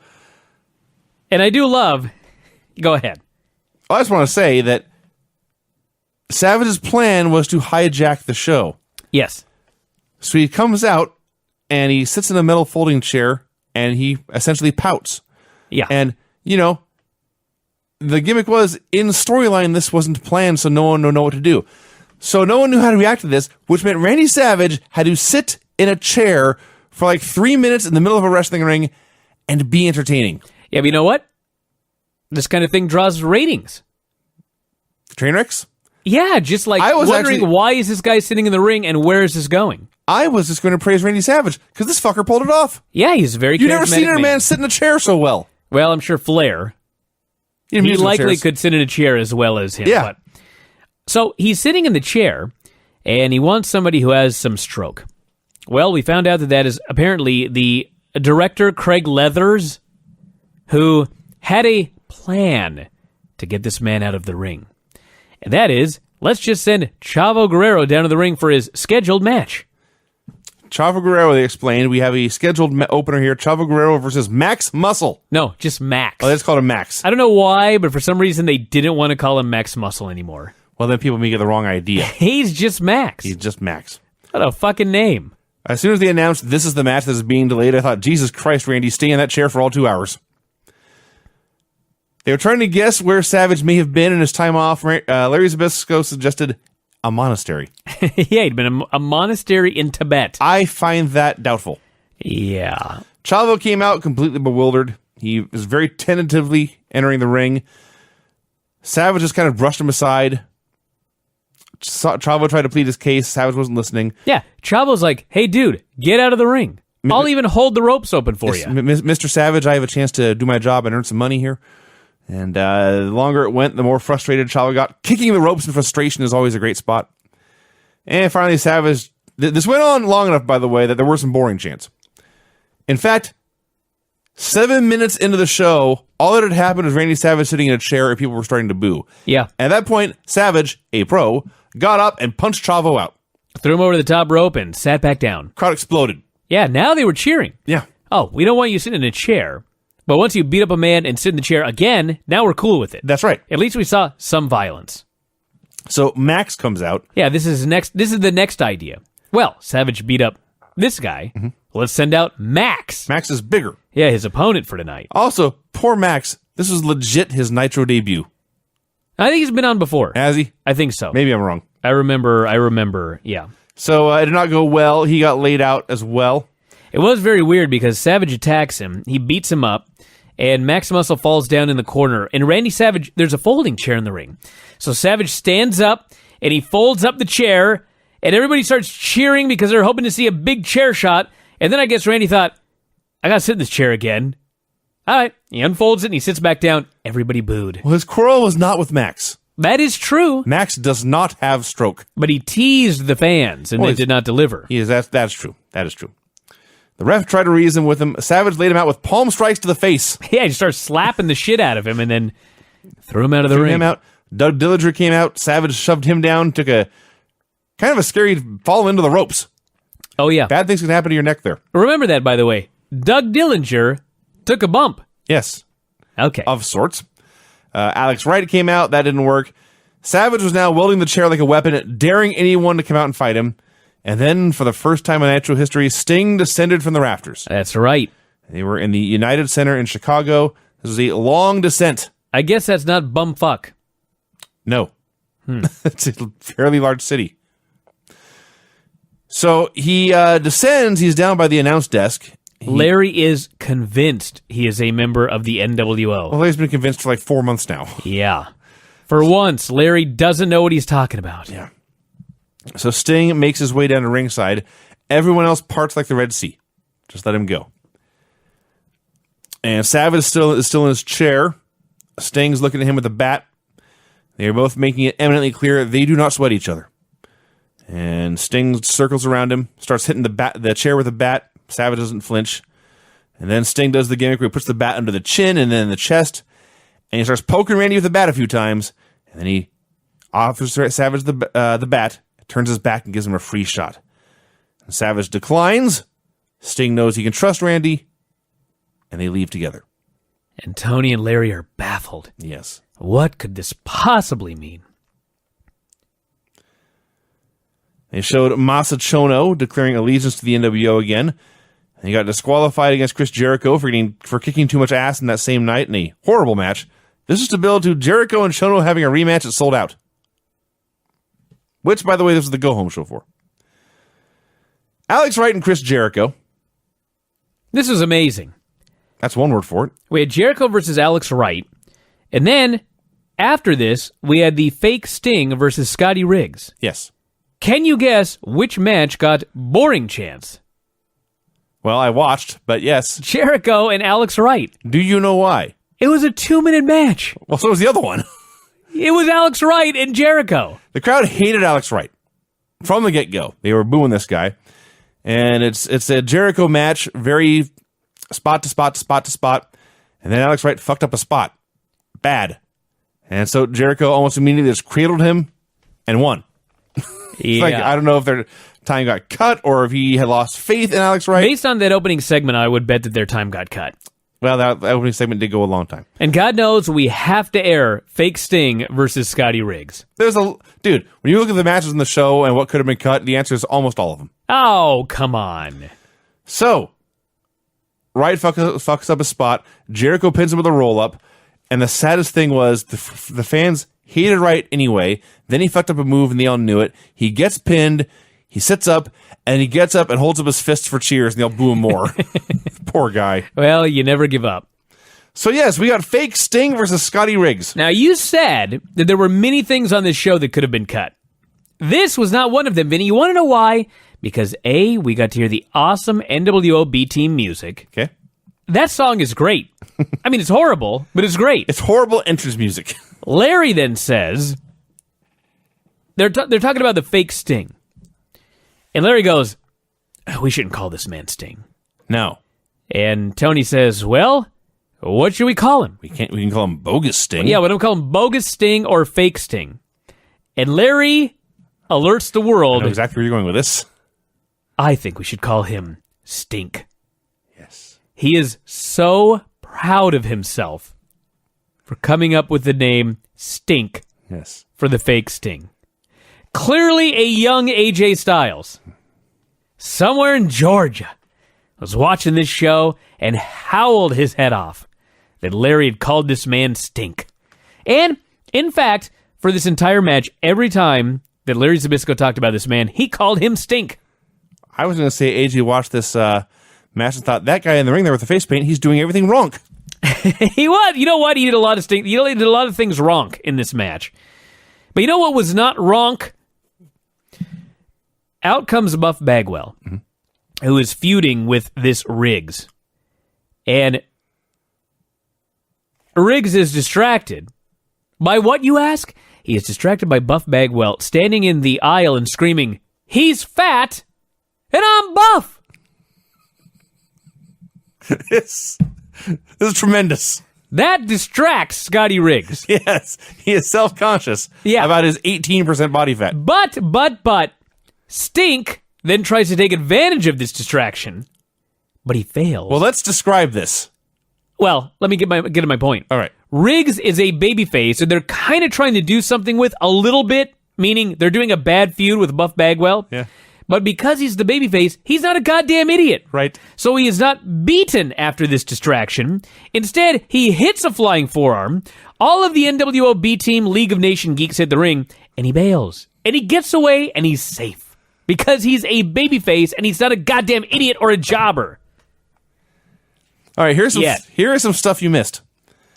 Fake Sting comes out. He looks in the camera, and keep in mind, every time he's actually interacted with the real Sting, he has been left laying in a heap. Yes. He's been savagely beaten over and over and over again. Yes. But he comes out to that funky NWO B Team song, and he looks in the camera and says, "Don't worry, bub. I'll take care of this one for you." That makes it great. Yeah. They call him Stink. This match was fine. It was fine. It was fun even. It got to be fun when Buff came out and said, "You're fat and I'm buff." Yeah. That's why That's they're the feuding. second week in a row. That's all he said in this feud. Yes. That's his issue with Riggs is nothing Riggs did to him. No. It is that he thinks he's fat and Bagwell is buff. That's right. Which, by the way, is still more than Carlito and his apple. So Riggs is standing at the side of the ring, staring at the aisle at this buff man who is calling him fat. Who, by the way, has a spandex shirt on. Why would Buff Bagwell wear a spandex shirt over his buff body? Solely so that in block letters on the back, it can say Buff. Yeah.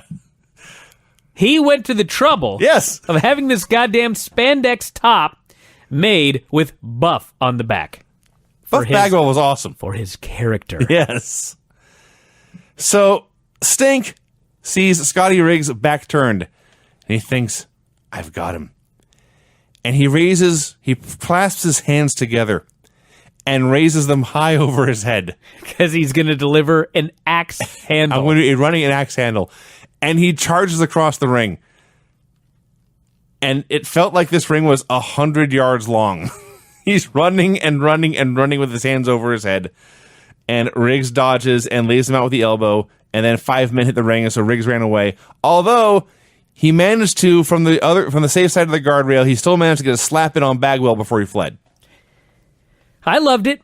And then Dave Penzer was forced to announce that Stink was actually the winner. Yes. Intimidated by Nick Patrick and this group of geeks. This was shockingly good. I liked it. Yeah.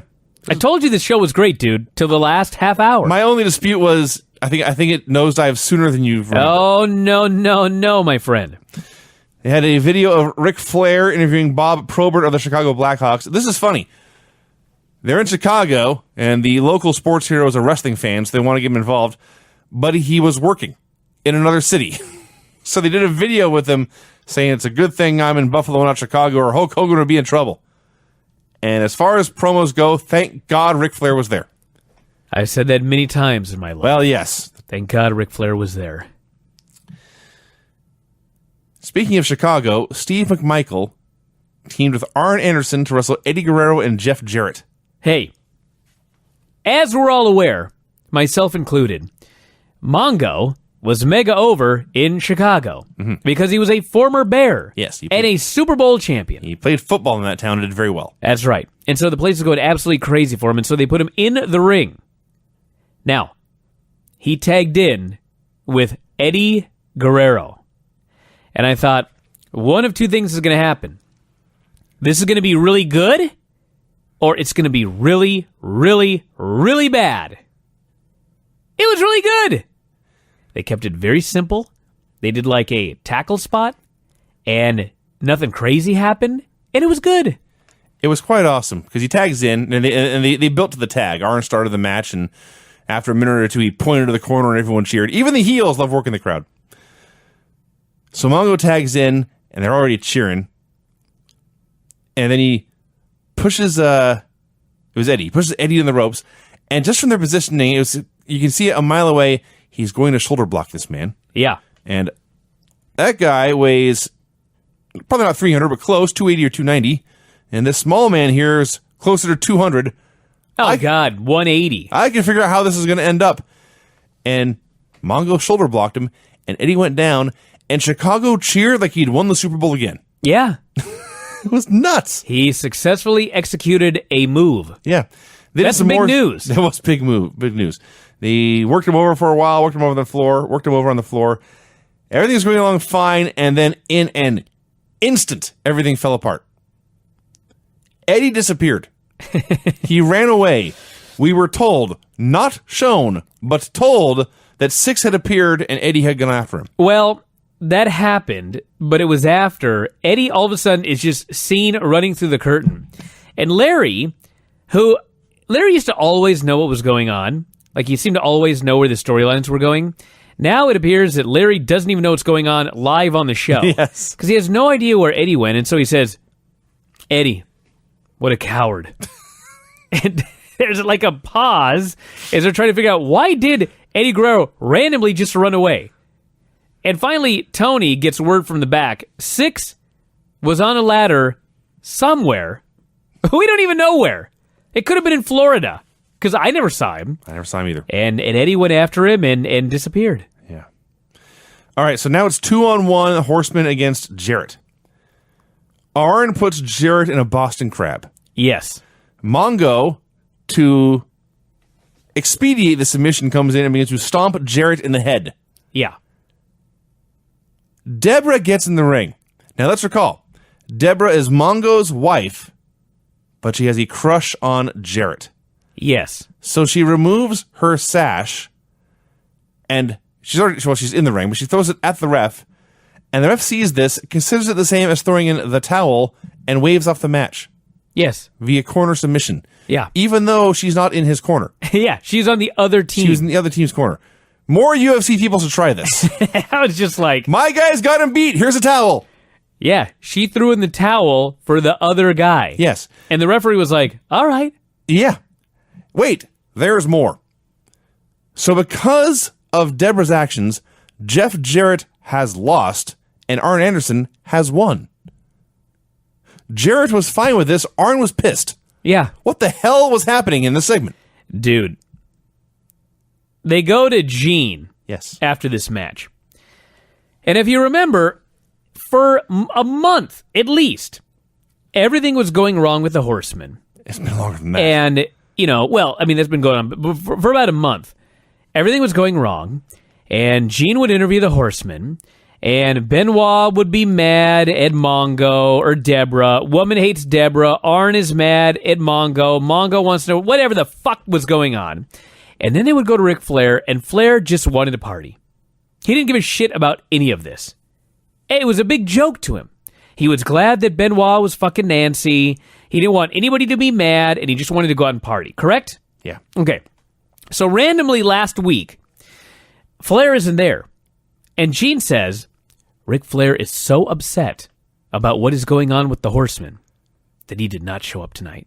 And I was like, what in the fuck are they talking about? Flair hasn't given two shits about this storyline ever. And now all of a sudden he's so mad he's not showing up. Well, lo and behold, this week, Flair now is upset about what's going on. Apparently he finally sobered up after all these weeks. And he says, the Horsemen are not the unit they've been in the past. It was always business first, then we'd fuck the ladies. Now, everybody wants to fuck the ladies, and nobody cares about business. This will not stand. I cannot wait for the drops we are going to get. But that's what he said. That's not in those words. Close. But that was his argument. That was what he said. He said, be Horsemen first, and then take the ladies out. Yes. It's a man's job, Arn says. All I got to say about this, I got three things to say. One, I will admit, I've admitted many times, Steve McMichael was an awesome promo, and Steve McMichael in Chicago was an especially awesome promo. Two, I like the look Benoit had, where he took a Horseman t-shirt, and of course he cut the sleeves off to show off his giant arms, but then he also cut the bottom off just a bit, just to show off his belly button. Just to show I don't have any belly fat at all. And 3, in hindsight, this late 96, early 97 dysfunctional horseman bullshit is really one of the worst things ever. Oh, it's horrible. It's obviously horrible, but the worst thing is it's repetitive. It's just the same shit every week. Dude, I asked about this on the show, and somebody on the board says this goes another 6 months. How? I don't know. Well, I do know. They'll just keep doing the same segment. Well, there was more. I did love when Mongo wanted to do his promo, and he wants to grab the mic from Gene, and Gene will not let go of it. This is a Super Bowl champion, as you noted, 300-something pounds, maybe, but he's huge. He's a very big man. And he's trying to wrestle this microphone away from Gene, and Gene, ever the professional, will not let that mic go. Good for him. And then we got a line from Deborah where she's talking about how what the Horsemen were doing to Jarrett is not what winners do. That is a strong accusation. There is no acknowledgement whatsoever from any of the Horsemen when she says this. And finally, Benoit does his promo. Everybody says their piece, and they start going to the back. And as they go to the back and everybody's leaving, it's just Deborah standing there, and she says, and I quote, "That woman really is a big-hearted lady with hips to match." Awesome! Her delivery was so good! That saved the whole show for me right there. We had an Eric Bischoff promo video. Sucked. Just fucking rambled on forever. Had nothing to say. Apparently, we were told that somewhere in this mess, he talked about how he would never sign Randy Savage to another contract, which is why Savage was so pissed at the beginning of the show. Oh, yeah? Wow. Yeah. But yes, this was essentially Eric Bischoff masturbating on video. This dude's ego is out of control at It was this point. amazing. Just It amazing. didn't take long. No. When he was just a babyface commentator and everything was going great, it was fine. But, man, the moment he joined the NWO, that was the beginning of the end. Yes. He decided what this show needs is 5 minutes of me talking about things we have done. God, it sucked. It was quite terrible. Followed by Dean Malenko versus Ultimo Dragon. Short match, but very fun. Dean's La brain. Magistral Cradle. Dean's brain. It's actually important. Dean's brainbusters are awesome. Yes. I watched the one he did here. I actually made a GIF of it and tweeted it out, and I watched it about 50 times. A thing of beauty. So he does this brainbuster, and he gets a 2 count. And I thought, God, it's a shame that he's got a move that beautiful that looks that deadly that was not even hinted at as a finish. Little did I know, because the match continues, and Dean tries it. Well, there's a bunch of cool stuff. Ultimo does he's spinning Rana off the top rope for a near fall. He's throwing kicks to the chest, and Malenko catches one, hooks an ankle lock. And then Dean says, I'm going to finish this guy off with another brainbuster. And he hooks him for it, and Dragon slips out and counters into the Mahastral for the win. So it did fit into the end of the end. But yeah, that was it. Now here's where things get nuts. As a match, fine use of 3 or 4 minutes or whatever it was. So Ultimo Dragon defeats Dean Malenko clean as a sheet. This is a build to Clash of the Champions the next night, where Ultimo Dragon will defend his Cruiserweight title against Dean Malenko. Yeah. Can you imagine? Oh, I watch it every week, Vinny. What are you talking about? Have you forgotten modern wrestling? In any other sport, if like the night before the Super Bowl, the two teams played a game with nothing on the line, Yeah. and then we're guaranteed it. If Conor McGregor had fought Jose Aldo on Friday night for no reason, Yeah. what are they doing? Or, it's even better. Imagine if it were Ronda Rousey versus Holly Holm for the title. Ronda is a challenger at UFC 200. And the night before, they do the exact same match, and Non-title. Holly Holm beats her. Yeah. That's what happened. That is exactly what happened. That is exactly what happened. There's more. Oh! Hurry, because I got to get on to the best thing on the show. Well, there's more to come. There's more to come. I see. All right, let's get to the best thing on the show. William Regal faced Jacques Rougeau. They are having a match. It's just a match. And on the outside is Colonel Rob Parker, who is a Frenchman now. French-Canadian. He's a Legionnaire. I guess that's true, yeah. He's a Legionnaire. And as they're doing this match, he interferes a couple of times. And finally, as Regal is running the ropes, Colonel Rob Parker grabs his foot, and Regal falls down. And the referee sees this, but he does not call for the bell. Instead, he starts chewing out Rob Parker. And Rob Parker is arguing his case, and he's got a hand on the apron. And William Regal sees his hand, and he thinks, I will stomp on this hand for revenge. He stomps on the man's hand. Colonel Parker getting his hand stomped on was the best thing on this show. And I loved Benoit Sullivan. He sold this hand like he put his hand on the railroad tracks while they were pounding railroad spikes in and one went through his hand. He's howling and screaming. Then he gets in the ring and he gets his ass beaten, including a wild swing, and Regal lifts him up and gives him a reverse atomic drop, and Colonel Parker takes his big giant fucking bump. This guy is the best. I've said this before a million times. I don't even know how much the guy was making, but I would bet you anything. He was making like $150,000 a year to do nothing but grow a pencil-thin mustache, pretend he's a fucking Legionnaire, go out on TV for 5 minutes, do jack shit, except maybe every fourth show he would do something and get beat up. And by God, when this guy was going to get beat up, he made his $150,000. He did not half-ass it. No. He gave it his all. And then Regal won via DQ because of all of this, and Regal goes and he does his big Regal fist pump deal, and the place goes crazy. That was awesome. See, I don't disagree with any of that. I rewound it over and over again. Whitney had come in and I said, you got to watch this. This is back when wrestling was great. Showed it to her, howled with laughter. Look at this idiot. Dressed as a fucking Legionnaire. He's Colonel Sanders. He thinks he's a Frenchman. He gets stomped on in the hand. He sells it like it's the fucking paper bag bandit. What could be better than this? I don't disagree with anything you have said, but I don't think Parker was even the best guy in this segment. What? Regal. Regal's always great. Regal is always, yes, that's the key. Regal is always great. I don't know how many times we've seen babyface William Regal. Probably less than a dozen times in almost 2 decades of wrestling. Actually, no, 2 decades of wrestling. You know what's funny? He wasn't a babyface. He was a heel. In this segment, he was a babyface. In this segment, randomly, for no good reason. Well, he was a TV He was champion. the best babyface in the world. Yes, he was fighting a heel, which means a babyface by default. He was such an awesome babyface. He was so great, fired up the crowd.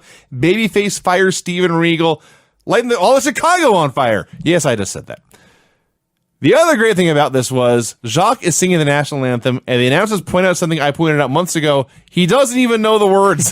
That's the best English part. or French. Yeah. This segment was awesome. It was awesome. And Regal was a great babyface, but you know what, Vinny? Mm-hmm. In order to have a great babyface, you got to have a great heel. Sure. And that was Colonel Rob Parker. I think it was if this had been live, I would have offered $1,000 to see this match. Well, that's true. Too late now. Regal was... I will not pay up if somebody can find it on YouTube. Regal is the most underrated guy of the past 2 decades. He was Dude, Colonel Parker. His career, well, at least he had a career that was winding down at this point. Regal's career should have taken off from here, and it never did. You know, I was... Missy Hyatt is wrapping up her career, I guess, on the AIW show on February 12th. It's going to be the last time she manages. So if you want to go there, AIW on February 12th, and the weekend of WrestleCon will be her last bookings. So if you're going to Mania, make sure you go say hi to Missy Hyatt, because that may be the end. You can never say never in wrestling, but that's what she's saying. And the match, she's going to be managing Dick Justice. Yes. Wait. Dick Justice. All right. Colt Cabana and Marion Fontaine against a team of Bunkhouse Buck, Oh, my God. Tracy Smothers, and Jock Sampson.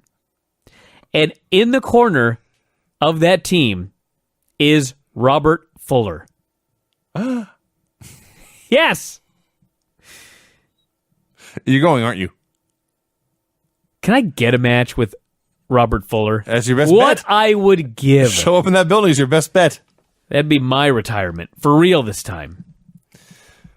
By the way, I looked up Steve McMichael on Wikipedia here. Here's the last entry into the wrestling section. Total Nonstop Action Wrestling 2008. McMichael returned to professional wrestling for Total Nonstop Action Wrestling's flagship pay-per-view Bound for Glory, where he refereed the Monsters Ball match. Oh, I don't even remember this. The match was notable for McMichael's extremely slow cadence for a 3 count.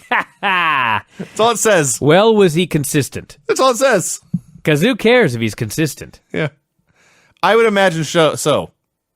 As possible he was favoring one competitor over the other. It's more likely he was just slow. So we had Benoit and Sullivan. Before you go there was the Road Report with Lee Marshall. Oh, Lee Marshall made a joke about the time the Milwaukee Bucks drafted Lou Alcindor. Obviously, this joke was dated now in 2016, but even at the time he told it, it was a 28-year-old reference. well, you know when things happen in sports, you don't forget it. And then he's wrapping up, and he's talking about there in Milwaukee, he's just talking about bratwurst, and he makes a Heenan joke where he talks about a brat weasel. Wow. And he always makes a dumb weasel joke every single week. I Never know what funny. happened. They're never funny. Never. Unless you are Tony Schiavone and Mike Tenay, who legit laughed at this. Well, you know, it's all about the delivery. He must have done a better job than you. I guess. He was Lee Marshall. You are Vinny V. Your point being? He was Tony the Tiger, for fuck's sake. He's a talented man. Just not doing road reports. Not doing comedy. So yes, then we got Benoit and Sullivan. Everybody remembers all these Benoit Sullivan matches, but this was an underrated match, I think. Nobody ever says, you remember that Benoit Sullivan match on Nitro? This is what it was. And it was great. They brawled up the concourse. Immediately. Yeah. They end up in the bathroom, a legit bathroom with legit dudes urinating in there.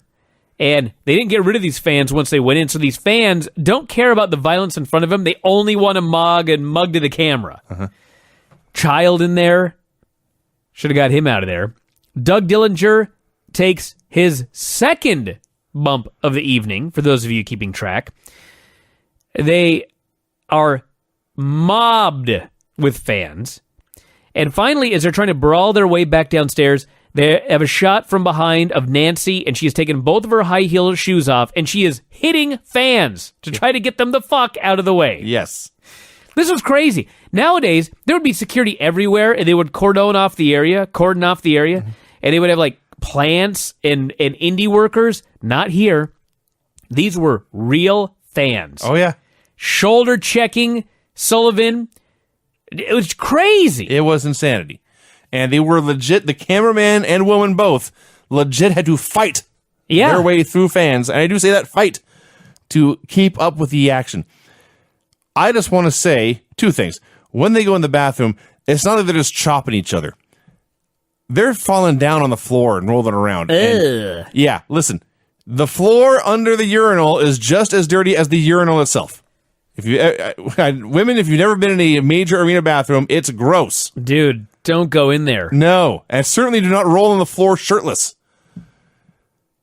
Second of all, Lee Marshall is not good at comedy. You know who is good at comedy?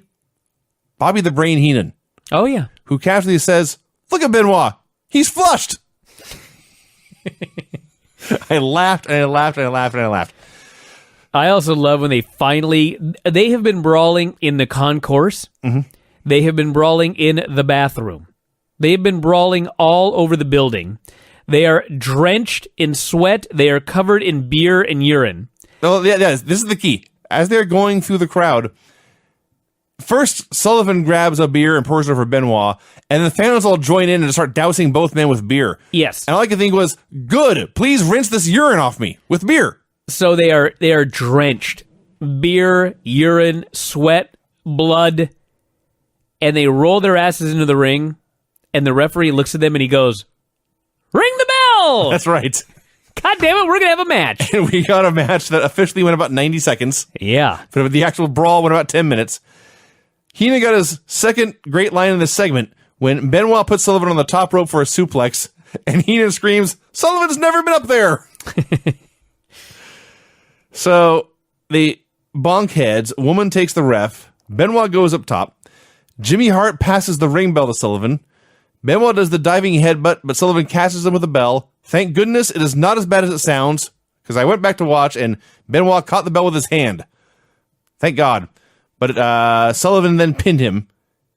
And again, this is building to a Falls Count Anywhere match between the same two men 24 hours later. Yeah.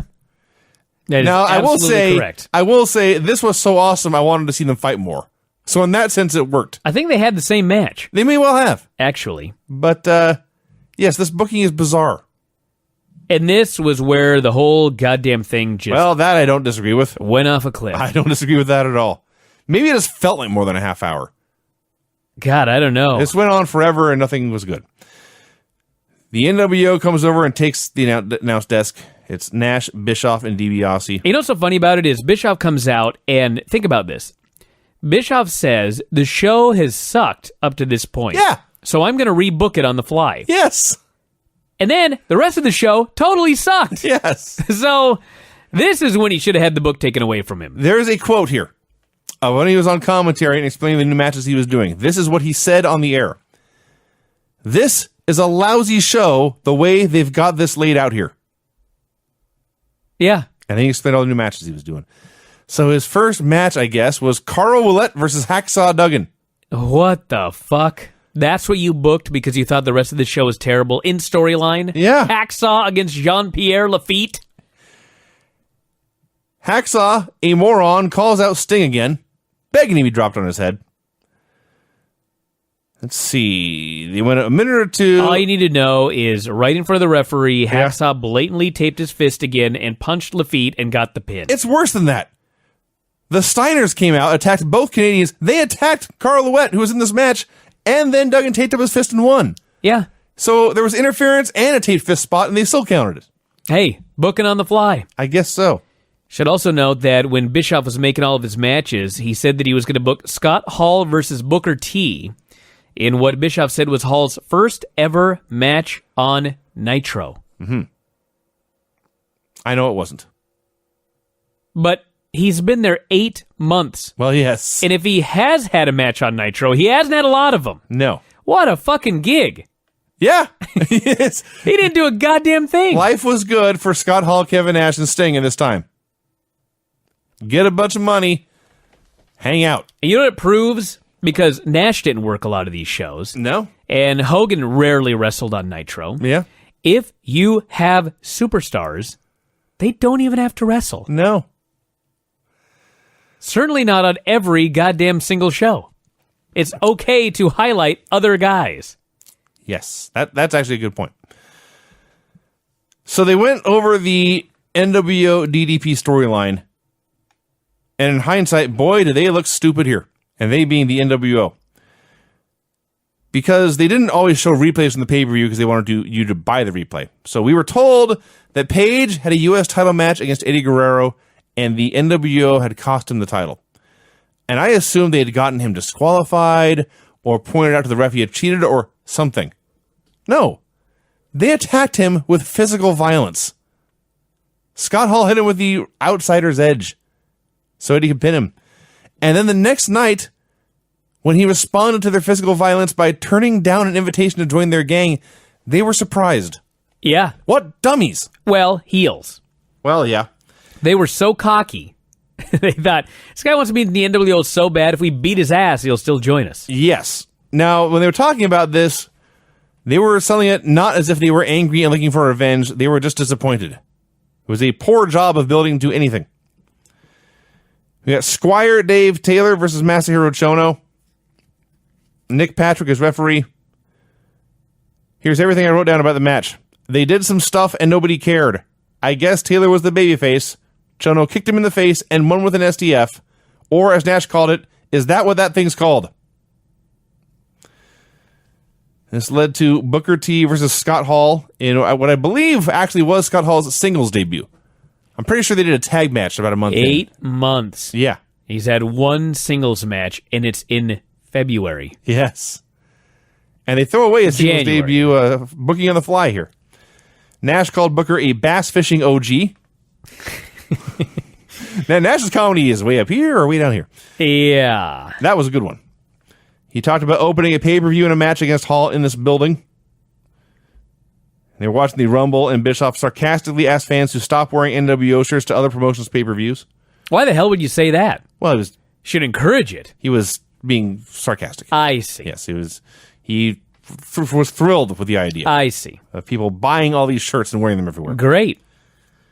The crowd liked Hall. They liked Booker even more. He hit the spinneroonie and the spinning kick. They didn't like Booker T a lot, but man, Hall came out and was just so over. It reminded me, because we haven't seen him do a match all year, Scott Hall was so good at doing short TV matches. Yeah. He looked great. He connected with the crowd immediately. They were all totally into him. He had 3 or 4 moves that looked awesome every time. Not necessarily the guy you want to do a 20-minute matches, but for 4 minutes, he was great. And you know what? He was a big superstar. He was making a lot of money. And he went out there and he gave a hell of a lot to Booker T. Yeah. He bumped all over the place for the guy. He laid down for a high cross, and Patrick did the old slow count. And then Hall hit him with the edge and pinned him. It was good. Somewhere in here, Bagwell came out to flirt with Sherry.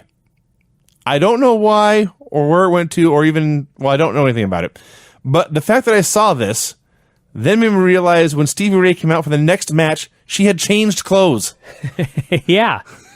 That was awesome. In the middle, by the way, between these two matches, they plugged the NWO hotline.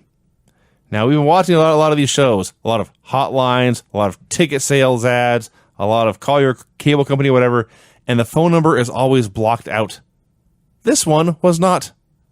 For those of you curious, Let me hear it. including perhaps Bryan Alvarez, Let me hear it. 1-900-454-4004. Allegedly the NWO hotline. Let's see what it goes to in 2016. I'm seriously hoping it just hasn't been updated. It's going to be $1.99 a minute, so it better be good. We'll see how it goes.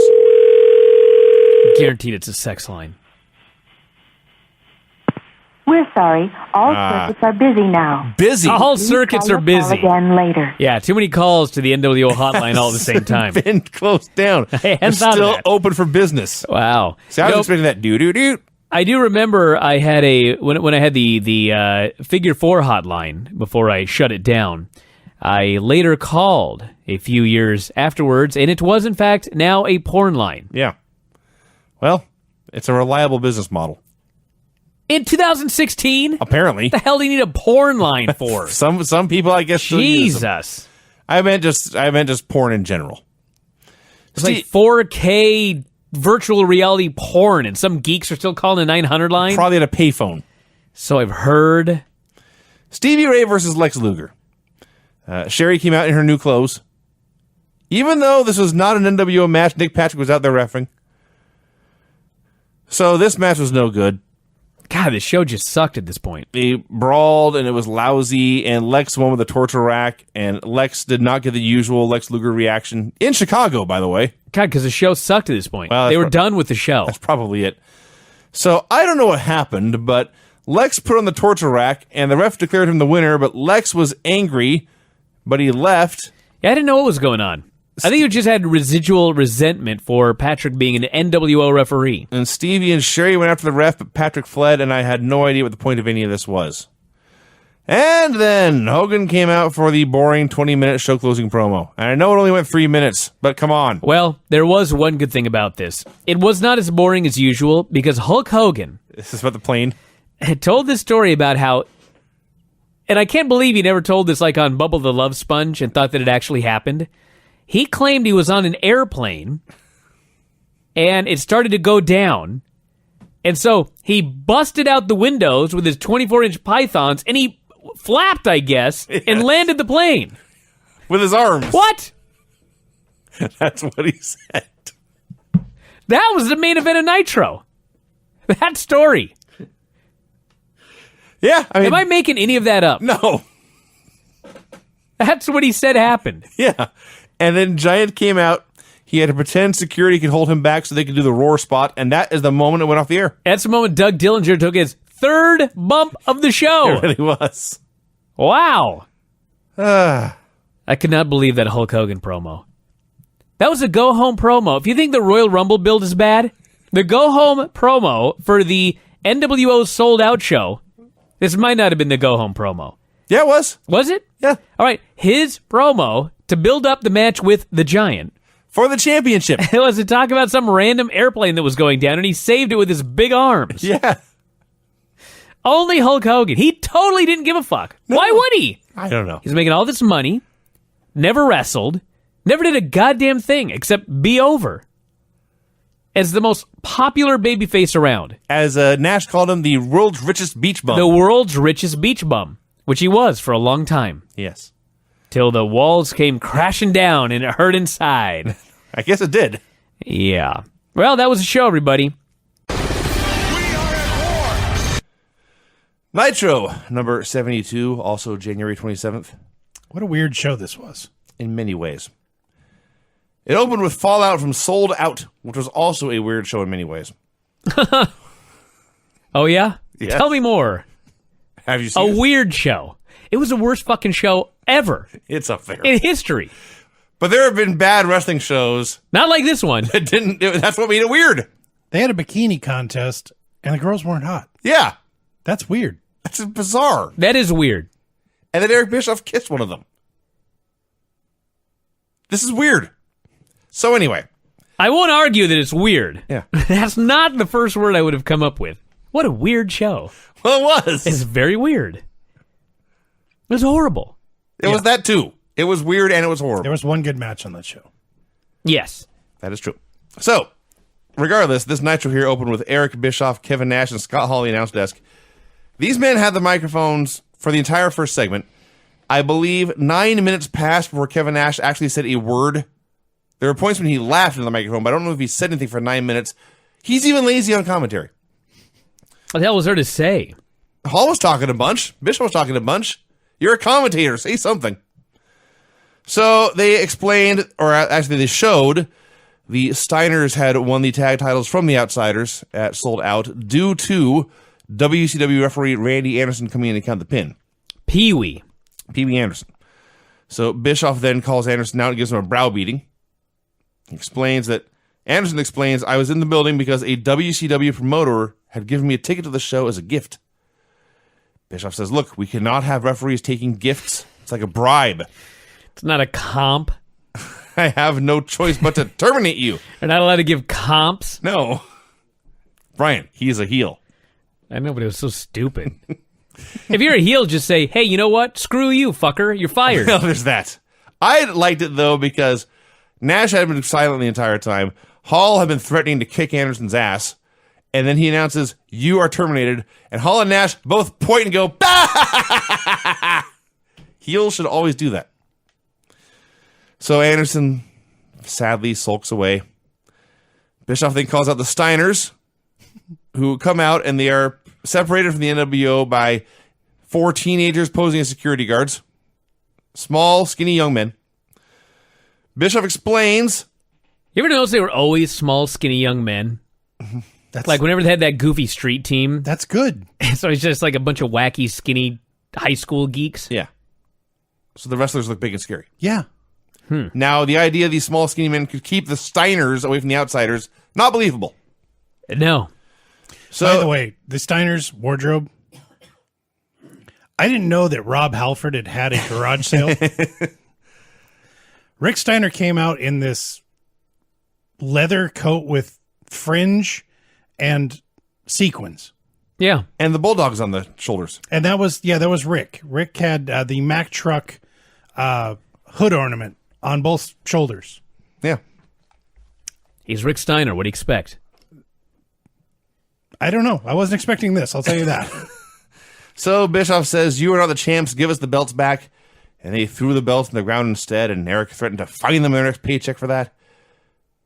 Anyone else pained when they threw those belts on the ground and they just clanged on the cement and clearly were destroyed? Well, I think it was Nash said, "Hey man, you broke it." Yeah, they did break them. Oops. Man. It sounded like it broke. I mean, they made millions, but those are the belts, dude. You go yell at Scott Steiner for throwing a belt down. That's true. They did. They fined them 6 months' worth of pay, Eric Bischoff said.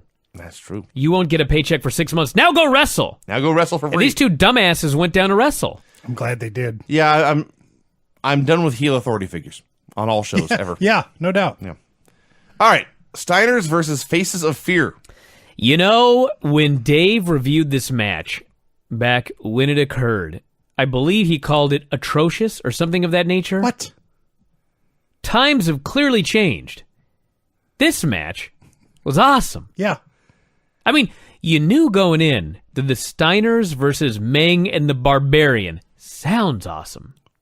In fact, it was.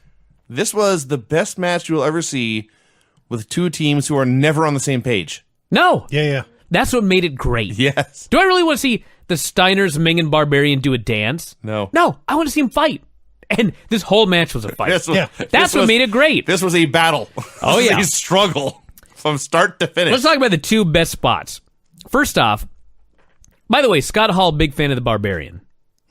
Yeah. So they do their backdrop into the power bomb Oh, jeez. on Rick Steiner. Yes. Awesome. And as we have mentioned, they didn't just do a backdrop and have Barbarian guide the guy down to earth. No. He caught the man and hit a powerbomb. That's the gimmick. And he said, I don't care if it's Rick Steiner, I'm catching him. Yeah. And he throws his arms out there, and Rick is so huge, Barbarian couldn't even latch his hands. He couldn't get his hands together. But he caught him, and he struggled, and he hoists him to the sky and slams him down. Yeah. It was awesome. So then, Ming and Barbarian have this spot that they're going to do. They are going to give Rick Steiner a suplex. Barbarian's going to give him a suplex.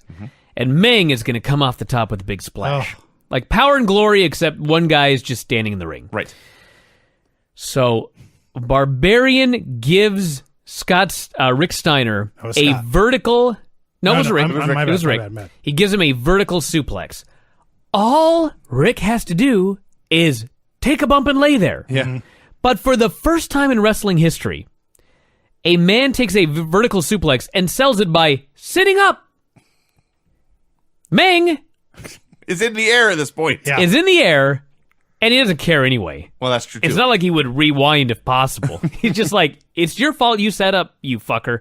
He jumps off, and he splashes a man's head and neck as he's in a seated position. It was nuts. This is very unhealthy. And what does Rick do? Keeps going. No sold it, really. Keeps going. You splashed my head and neck as I'm sitting up. Who cares? Let's keep wrestling. He could have really, really injured the man. You could have killed him. He Yeah. could have killed him. That's why, really injured. Why did he sit up? No idea. You had to ask Mr. Steiner. So, other notes, Scott Hall on commentary is running down all the WCW tag teams, and he starts hinting and talking about the Nasty Boys, and Bischoff leaps into action to pull him back and not say anything about it. Also, you know that the legendary unwritten rule about how you can break up one pin in a tag match and the second pin you're disqualified? That It's rule not legendary. It's a real rule, but only in WWE. We is heard not about it. a rule on Nitro. No. Scott broke up at least 3 pins. Yeah. They talked about it on this show less than a month ago. The rule. Remember? No. I believe you, but no. Tony What did said they some- say? Tony said something about the one save rule. Wow. Well, it doesn't exist. No one told Scott. It's like the over-the-top rope rule. Yes. So the other great spot in this match, as we've noted many times, Barbarian is going to do his top rope belly to belly on anybody, and it always looks great. But Rick said, "You know what? I've already had a man land on my head and neck. I don't want to take a top rope belly to belly." It was funny because they got all the way up there.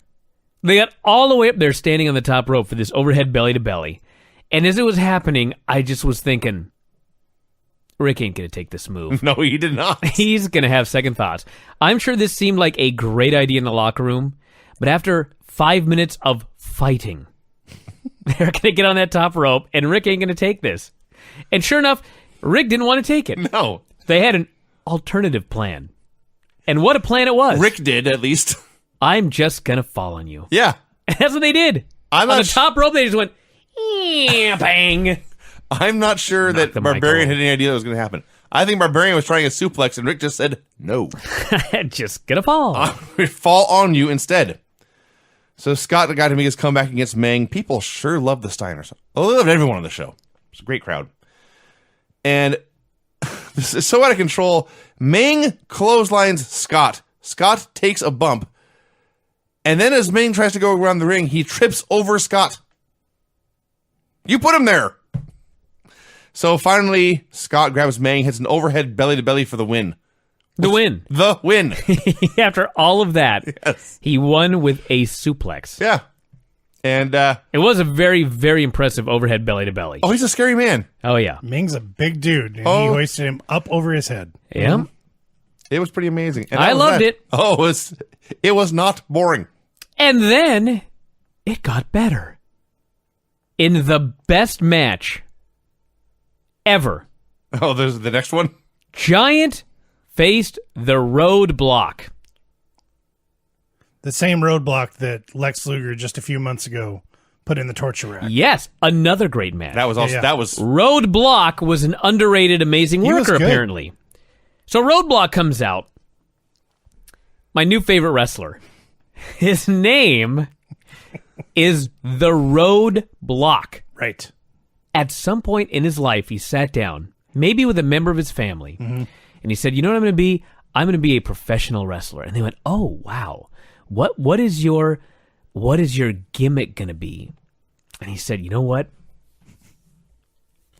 I am going to be Roadblock."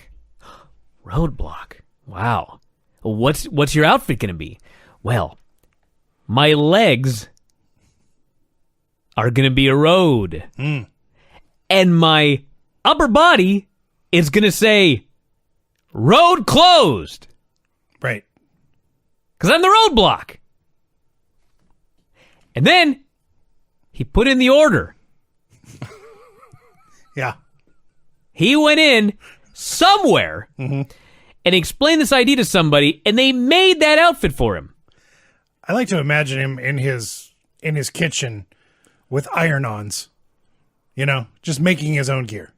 No, I like to think that he hired a professional to make this outfit. He's got black tights, and there are dashes going up him, because he's a road block. Yes. That's what the upper body says.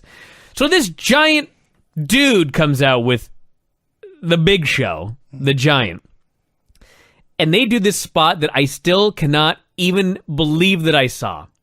They're in there, two hosses slamming together, and the Giant out of nowhere throws an AJ Styles giant drop kick. It was awesome. It was huge. Yes. He throws this huge drop kick, and the Roadblock flies backwards. He does a backwards ass over tea kettle bump over the top rope and crashes through a table. Very impressive. Dead. Like table pieces flying everywhere.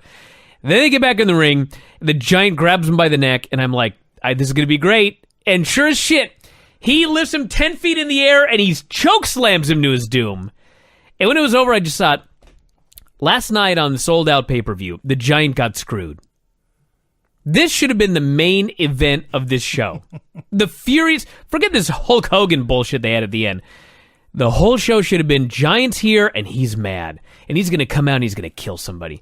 And he should have come out and he should have had this match in the main event of Nitro. This would have been a 10 times better show with this as the main event. God, it was great. You're not wrong. Does Balls Mahoney have a taller brother? So I thought it was. He looks a lot like Balls Mahoney. He was almost as tall as Big Show, may have outweighed him, which is what made that chokeslam so impressive. That was a feat. And it was funny because this match went like 2 minutes, and let's be honest. Felt like 20. For 90 seconds, it was no good. What are you talking about? It was too... Every moment of this match was great. You got to go watch it again. I didn't have a problem with this match. Everything they did was unbelievable. It was two lumbering oafs, and then suddenly there was the drop kick, the bump, and the chokeslam. And that was awesome. God. Now, before that, for the sake of completeness, we should note, and also I think this is funny, as you have explained, they were still selling pay-per-view replays. So the pay-per-view is on Saturday night. They want you to buy the replay on a Tuesday and Wednesday, which actually technically they still do. They just never advertise it. And because of this, they always showed still shots on the pay-per-view and never clips. So this is their standard, their modus operandi anyway.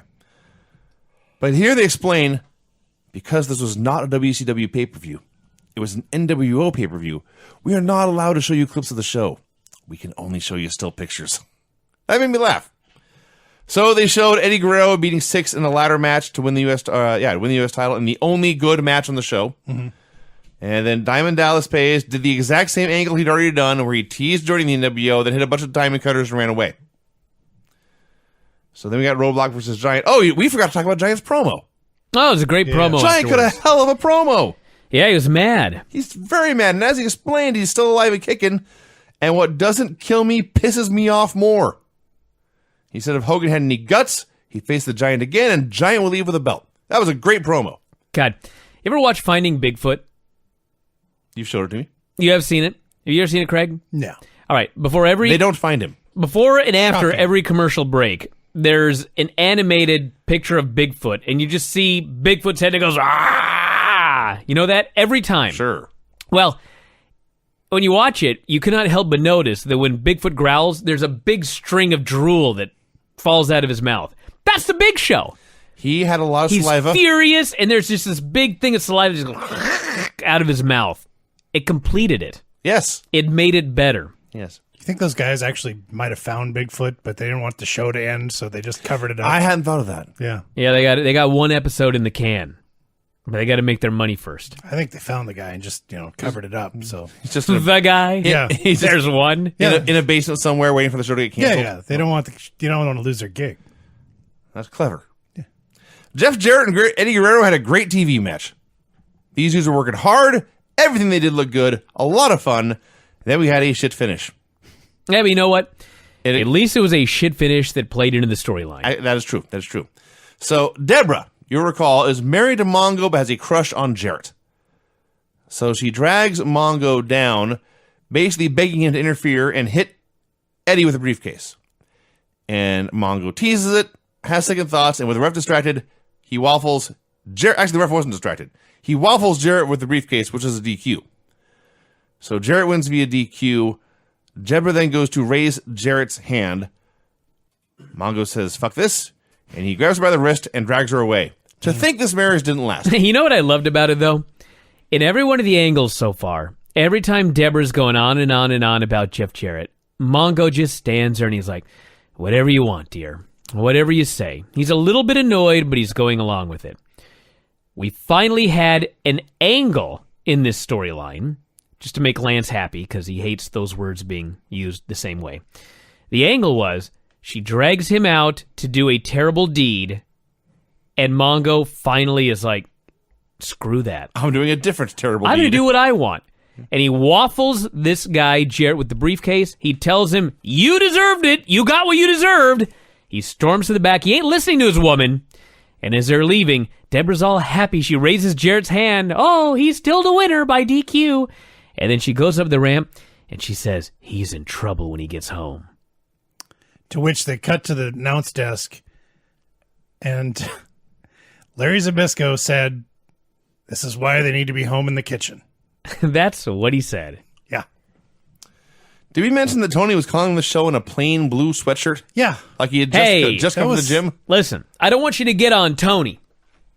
I'm trying to be his friend on Twitter. I see. Did you hear about this? No? So we're on Observer Live talking about Tony, and somebody, may have been Sempervivi, they said, I'm blocked by Tony Schiavone. I don't even know why. I thought, that's weird. So I go up to Tony Schiavone's Twitter. He's blocked me. Aha. For no reason. I didn't even know he had a Twitter. He preemptively blocked me. I don't even know why. So somebody on Twitter asked him why, and Tony said, Bryan always said terrible things about me as an announcer. Aww. And my feelings were actually hurt. I was like, you know what? At the end, you did suck. And if we talked, we Well, would you're not both gonna get it agree. now. Okay? No, but seriously, at the end, we would both agree that you sucked. Because you know what? How could you be good He blocked you, calling you say. Thunder? How could you be? You know what? If Tony Schiavone said, you know what, Brian, I subscribed, and I heard your shows from 2006 and you sucked. You know what I'd say? Goddamn right I sucked. Those shows were fucking horrible. You're right. But you know what? Tony Schiavone was great up to this point. Tony Schiavone was great on those shows we watched in the 80s. Yes. I never said anything bad about Tony when he was good. I always said Tony was bad when he was. And I'm sure he'd agree.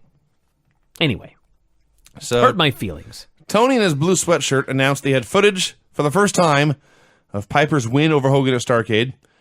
So Piper hooks a sleeper, and Hulk goes out, and the ref drops the arm once. He drops the arm twice, and then there were technical difficulties. And they go back, and Schiavone and Zbyszko are confused and don't understand. And then Bischoff shows up. He has raided the production truck, stolen the videotape. He tears it apart before their eyes, says, "Don't ever pull a stunt like this again. Ever." He leaves. I liked it. Well, the joke's on them because that show is on the network, so he did not destroy the master. I don't think he had the master because Tony said that they had a lot of people that went to a lot of trouble to get a copy of this tape. I see. Now, I will say that, and maybe I'm reading too much into it, but Eric, I realized some of it was storyline, but when you are believable, there's sometimes a kernel of truth to what is going on. And I think Eric Bischoff woke up the next day after that NWO pay-per-view and he was all pissed off. So I don't know who Billy Pearl is. Indie guy. He got an entrance here. He got to wrestle Ultimo Dragon, and he's talented. Yeah, he's He good. got to hang with Ultimo Dragon and get a stunning amount of offense. He looked like every jobber from WCW World Championship Wrestling in 1986, but he could go. Yeah. He was very, very good, and then he was beaten with a Tiger Suplex. Yeah. I like this Billy Pearl. He did a fine job. I hope we see more of him. Yeah. And Dragon, of course, is awesome. Gene interviews the Four Horsemen on the ramp, and by God, the storyline finally advanced. This was not a rerun. First of all, they're in Iowa, so Flair's first line is to make sure that everyone knows Dan Gable's not going to bother us because Arn Anderson's here. That was awesome. Flair's the best. So everyone's all chummy this week. We're all on the same page and talking about how they put it all behind him. And Benoit addresses Sullivan, says he's beaten Sullivan physically, mentally, and spiritually. It's time for Sullivan to let go. And tonight he's going to go down to the ring alone to prove he's still the best. And Gene goes to Deborah for a final comment, and Deborah says, "I think we're ready to leave now." And Gene was caught totally off guard and says, "Oh, okay, there's the door." And they left. Yeah.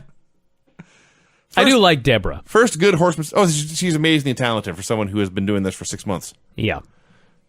And at promos, by the way, so is Mongo. At promos. Oh. No. Actually, he was great on the show, too. He was great in the ring. So that Maybe was, not great. It was a great match. They did great things with him. Yes, that's better. So that was the first good Four Horsemen segment in forever. Ron Powers versus Lex Luger. All right. Another squash. Hold on a second. So I mentioned earlier that when Dave initially reviewed this show, he said that the opening match was like a disaster. I thought it was great. Mm-hmm. He said in The Observer, almost these exact words, Ron Powers looked good. Were you watching a different match? Yes, we were. Because Ron Powers threw a knee and fell down. That was the first thing How? he did. Yeah, the very first thing he did. The bell rang. You fell down that one match where you did a high kick, which is now a gif that will live on into perpetuity. Long after I die, yes. But you threw a high kick. He threw a low knee. Yeah. Fell on his ass. And I fell because I actually kicked the guy, which is not, this is not good. This is not making me sound good. I was going to say. But it explains why I was thrown off balance and I wasn't expecting to. Ron Powers threw this knee and didn't make contact and then fell down. And by the way, when he said Ron Powers looked good, it's not like he was a great physique or anything. He came out looking like a taller, fatter, curly-haired James Storm. Cowboy boots and everything. Mm-hmm. He had Wyndham's boots, yeah. He fell down, throwing the knee to the gut. The very first thing he did, he immediately fucked up a hip toss, and Lex said, "Fuck this," and he won with a torch rack in less than a minute. Yeah. So even if you were very forgiving, I don't know how you can say he looked good in a 50-second match. I don't know. Third squash match so far on the show. Standards have changed. More to maybe. come. Yeah, more to come. People still go crazy for the rack. And then, Don't we all? touche, Gene goes to interview Lex. And he says, you know, Lex, this giant fella, he, like yourself, has been fighting against the NWO. And Lex says, yes, it's true. The NWO is a big, big problem. I have battled the giant many times myself, and we have developed a mutual respect. And he says, I have made many mistakes myself in the past, and I have been forgiven. Here in WCW, we need all the help we can get in our war against the NWO. Giant, if you want to kick down that door, I'll hear what you have to say. And he left.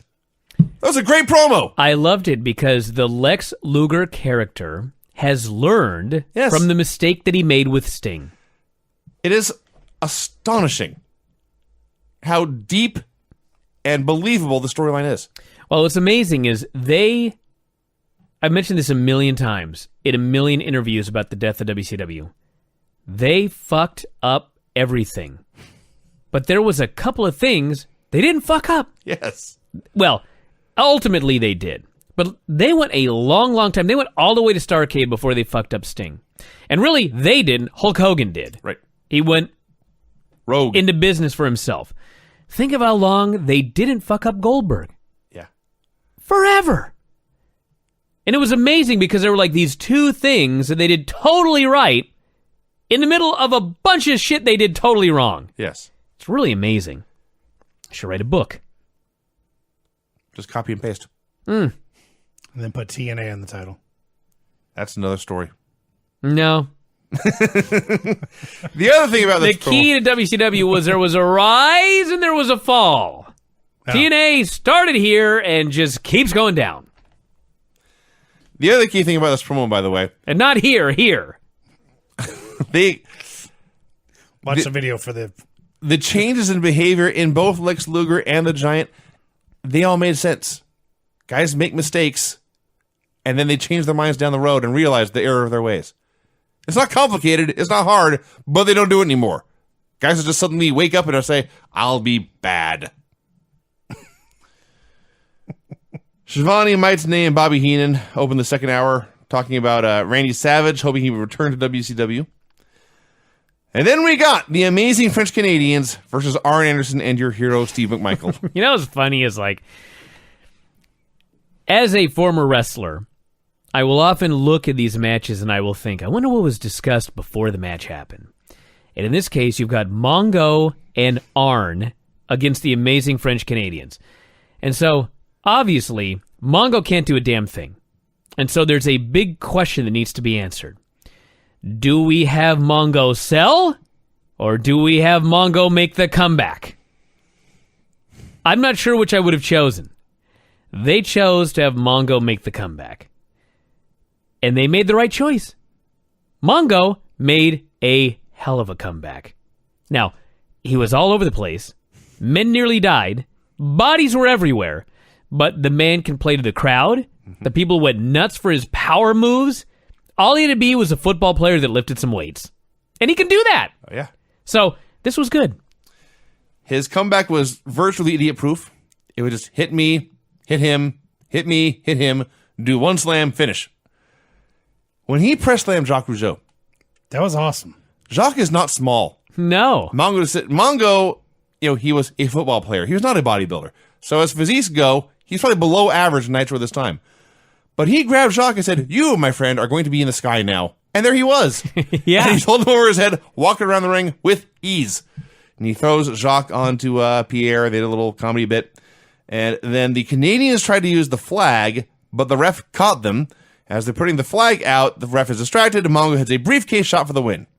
Yay! Was there a bigger chasm between Arn Anderson and Steve McMichael? The talent gap. It's just amazing. He was by far the best thing in this match. By far. Arn was great. Yeah. Yeah. I still can't get over that Mongo This is was news. These four men. I still just Arn can't get Anderson over, was the best. I can't get over the fact that Mongo was actually a four horseman. For a long time. For a really long time. Well, listen to Mongo on Flair's podcast, and it will all make sense. Because he was a horseman. In all senses of the He word. couldn't wrestle. No. He was a horseman. He was a great horseman. I got you. Lee Marshall did the road report from Memphis, dropping more references that were 30 years out of date when he made them. And he closes. He makes the usual lame weasel joke. Eaton responds, I thought Marshall's last name was Clampett or something like that. And Tony turns to Heenan and says, that's not funny. Of the two. That's not funny. What a squash we had then. Oh, man. Outsiders versus, and this name may sound weird if you were not around in the 1990s. If you were in the 1990s, it's obvious. Outsiders versus The Extreme. I think it was supposed to be Team Extreme. It said The Extreme. I like that. Not the Extreme Express. No. Team Extreme. No, The Extreme. The Extreme, I apologize. No team. Everything in the 1990s was extreme. I couldn't even write down The Extreme. My brain would not allow me. That's what it was. Taco Bell, at one point in the 1990s, had extreme nachos. That reminds me. They were awesome, by the way. So today, I go to Taco Time. Okay? Fine choice. And I'm coming down to 28th, and you turn right to go into Taco Time. Mm-hmm. That's the parking lot. Follow you. And you can turn right again to go through the drive-thru. Sure. I wasn't going to the drive-thru. But I come down the hill, and I'm going to turn right, and blocking the drive-thru is a black car. Like, the guy has just turned the corner, and he's just stopped. And I'm like, get the fuck out of the way, buddy. Car doesn't move. So I'm like, I'll go around you. And so I go around the car, and I look in, and no one's in the car. So I should have thought, but I didn't. I'm hungry. So I park, and I go into the Taco Time. So I go in, and I order, and I go to sit down, and this is an aside, but I just want to get this out there for anybody that works at a restaurant, okay? My pet peeve is when you bust your own table, you throw away all of the garbage, and because you threw away all of the garbage, nobody who works there goes and actually cleans the table off. And so every single table is a disaster.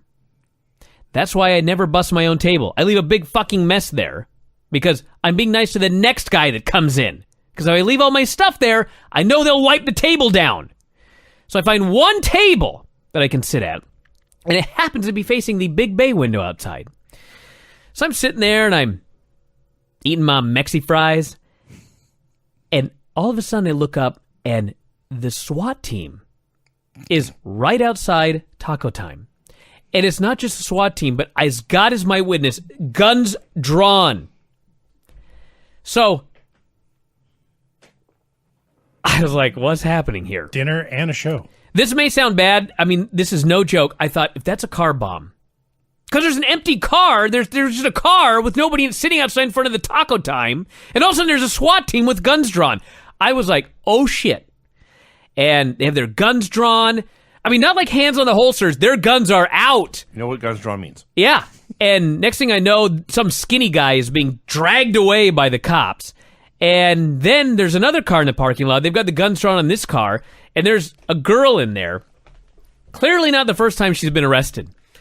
There's cops surrounding this car. And this girl's just sitting there calmly looking forward. And then she calmly looks out at the cops. And then she calmly opens the door, and she lifts her hands up, and she gets out, faces the car, and puts her hands behind her back. Like, this is not your first rodeo.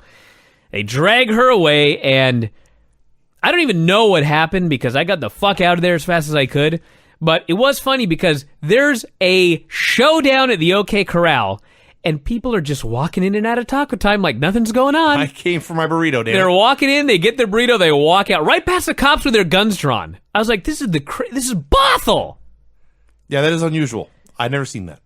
So anyway, I'll check the news later, but how did I get into this? No idea. Oh, you mentioned Taco Bell. It's your fault. Oh, I'm happy about it. Anyway, let me tell you the favorite part of the Team Extreme match. The Extreme. The Extreme. This is a spot I have not seen, I don't think, since 1997, and I have no idea why. Hall and Nash are beating the shit. By the way, The Extreme is Ace Darling and Devin Storm. Yes. And Hall is beating the shit out of Ace Darling. Just beats the hell out of him. And finally, Hall's done with this guy. And so what he does is he lifts him up, he drags his ass to his own corner, He physically forces the tag. And then, before Devon Storm can do anything, Hall just reaches right over and grabs his ass and drags him into the ring to beat the shit out of him. This was great! As I mentioned last week, Scott Hall is awesome at doing short TV matches. He's also, by the way, very, very good at finding the hard camera on the floor for making facial expressions. He was great. They squashed them in 2 minutes and won with the edge. And the funniest thing was, after I noted how great Hall was at finding the camera, they're posing for the hard camera, and then it cuts to the camera on the apron. And so Nash turns to the apron camera, and he's making faces and posing. And he's behind Hall, and just kind of got that kind of half hug going on, and he tries to turn him to the camera, but Hall thinks he's fucking around and choking him, so Hall starts selling. And then Hall looks at the apron camera and says, "Oh, okay," and he poses for that one. That was fun. Fun team. Both of them. Joe Gomez versus Kevin Sullivan. This would be squash match number 5 on the show. That seems short. I think you missed one. 6. Yeah. Maybe. Anyway, Sullivan pinned him in a minute with a foot stomp. A minute? Try 10 seconds. It was pointless. Other than to establish Kevin Sullivan was on the show, which came up later. Bischoff and Hogan came out for a promo. Bischoff starts talking, and all of a sudden Hulk Hogan says, "Let me be on the other side of you." And he spins him around and switches sides. Apparently, Hogan has a good side. I guess his left side is his good side. I have never seen anything like that in my life. He didn't casually start walking to the other side. No. He flat out into the mic said, "Let me switch sides with you." Yes. Hogan was great sometimes, man. We'll talk about this on Raw, but Hogan is such a great heel. Hogan and Vince McMahon are very similar as heels. They're a little wacky. They're a little over the top. They're a little cartoonish. They always show ass in the end. They always get humiliated in the end. It's totally unlike Hunter and Steph. Yes. Who have egos the size of the room. They never sell. And when they do occasionally, they get their heat back the next day.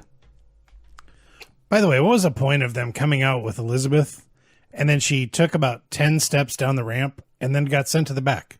Ask Lana. Did the same thing with her at the Rumble. I don't have an answer to that.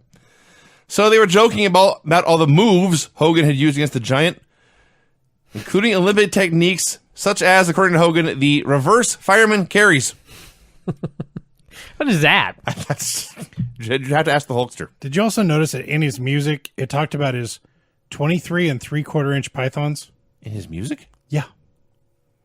I did not. 23 and 3/4 inch pythons. They weren't fully developed to the 24. Well, the NWO theme? Yeah.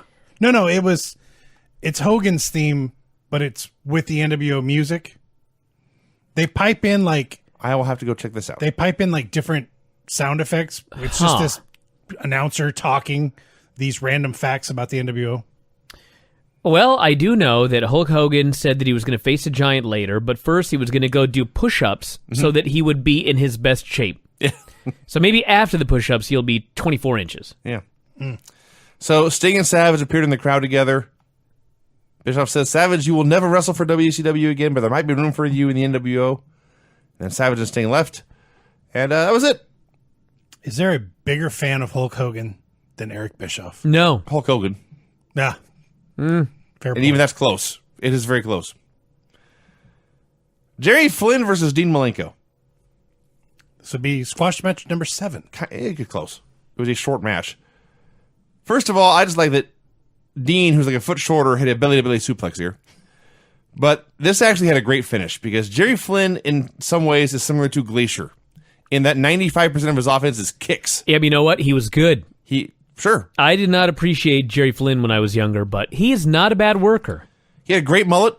In 97, he had a mullet. Yes. There's also not a louder man in the ring, except Iron Mike Sharp, the late and great. Yes. And Jerry Flynn did, in fact, wear his black belt in the ring. Yes. So this finish... Let's think about that for a second. He had to represent. So this finish was actually quite brilliant because Flynn is a karate guy trying to get into pro wrestling. Dean Malenko is a veteran wrestler, grew up in the business, knows all the tricks. So Dean knows how to counter kicks. So finally Flynn throws a kick to the chest. Dean catches it.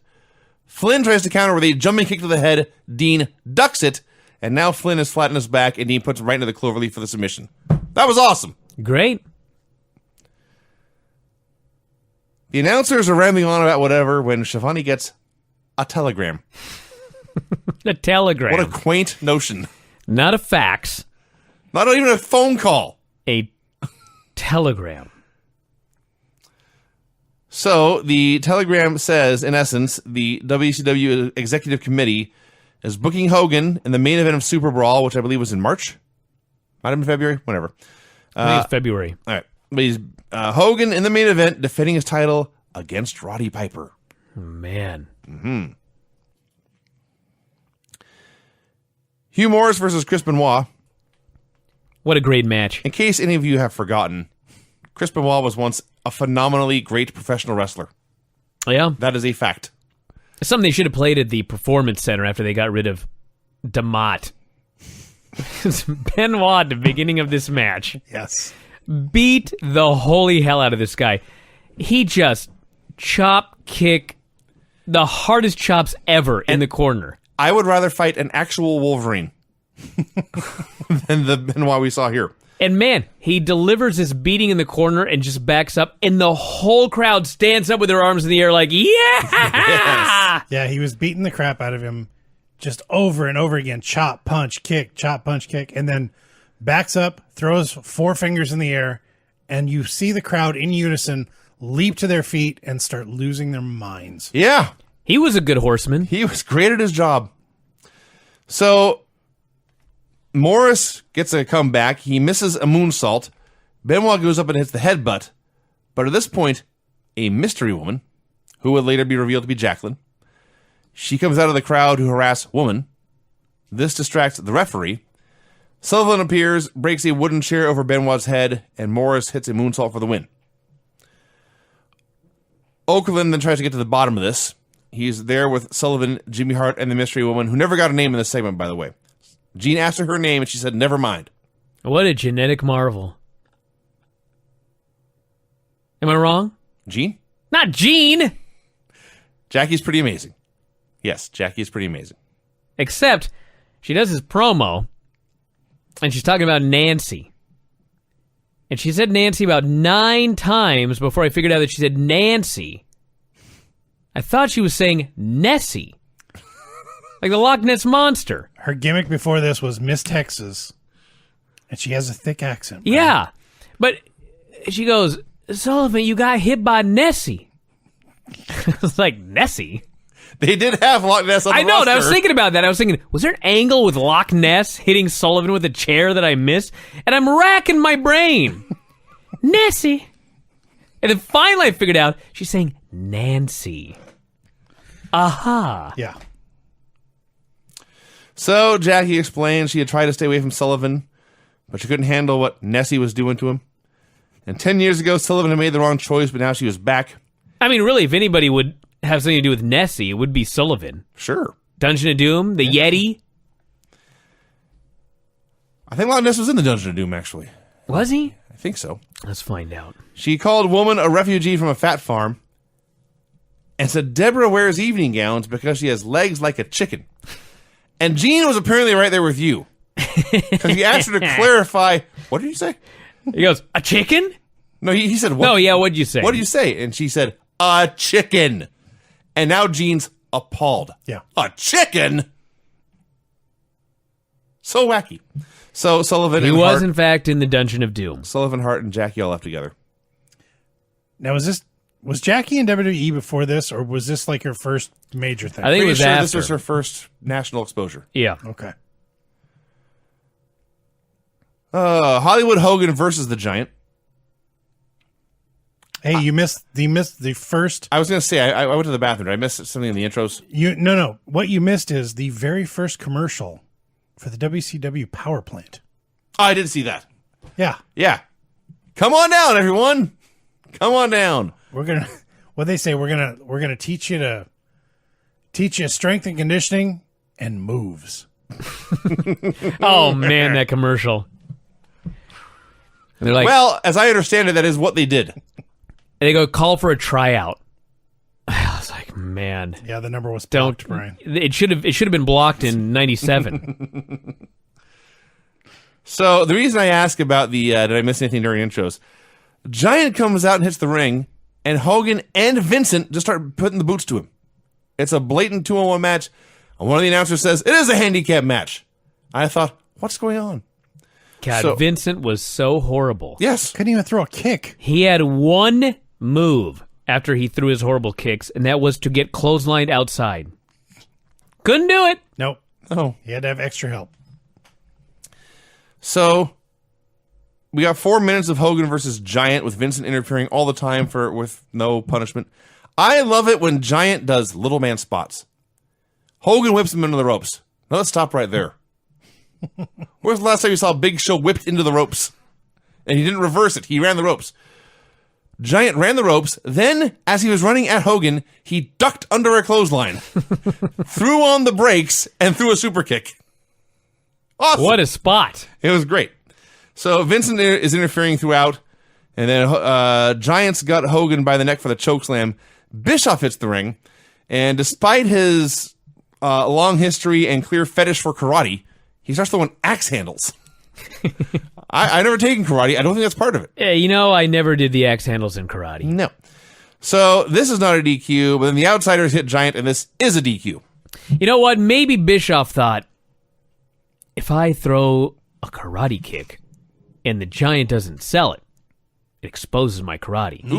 Therefore, I will throw axe handles, which it's believable he knows. Always working, Brian. Always working. Yes. So the Outsiders have beaten up the Giant 2-on-1. And Lex Luger appears at the top of the ramp. And I think, easy. Luger hits the ring, they clean house, and then Luger and Giant do the big babyface high five and their friends. Awesome. By the way, Luger came out wearing a WCW Nitro shirt. That is relevant. Yes. Right. So that's not what they did. No. Giant made his own comeback and fought off the Outsiders by himself. Only then did Luger hit the ring, and he stands in the midst of all three men. And Nash and Hall look at this guy who's been fighting them for months in Luger and is wearing a WCW shirt, and they point to Giant as if to say, get him! Yeah. Luger didn't get him. No. Luger went to stand by Giant's side, and that's how the show went off the air. What a letdown. Well, you got to say something for next week, dude. Well, all right. It's called a cliffhanger.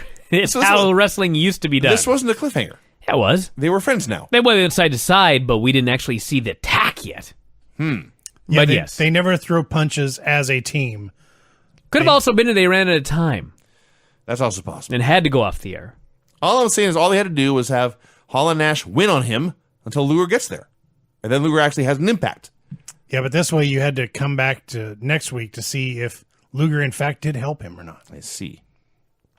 Yeah, show kind of fell off a cliff there near the end, but I liked it a lot better reviewing it than I liked watching it. Right. After hour one. I loved hour one. Hour two left a lot to be desired.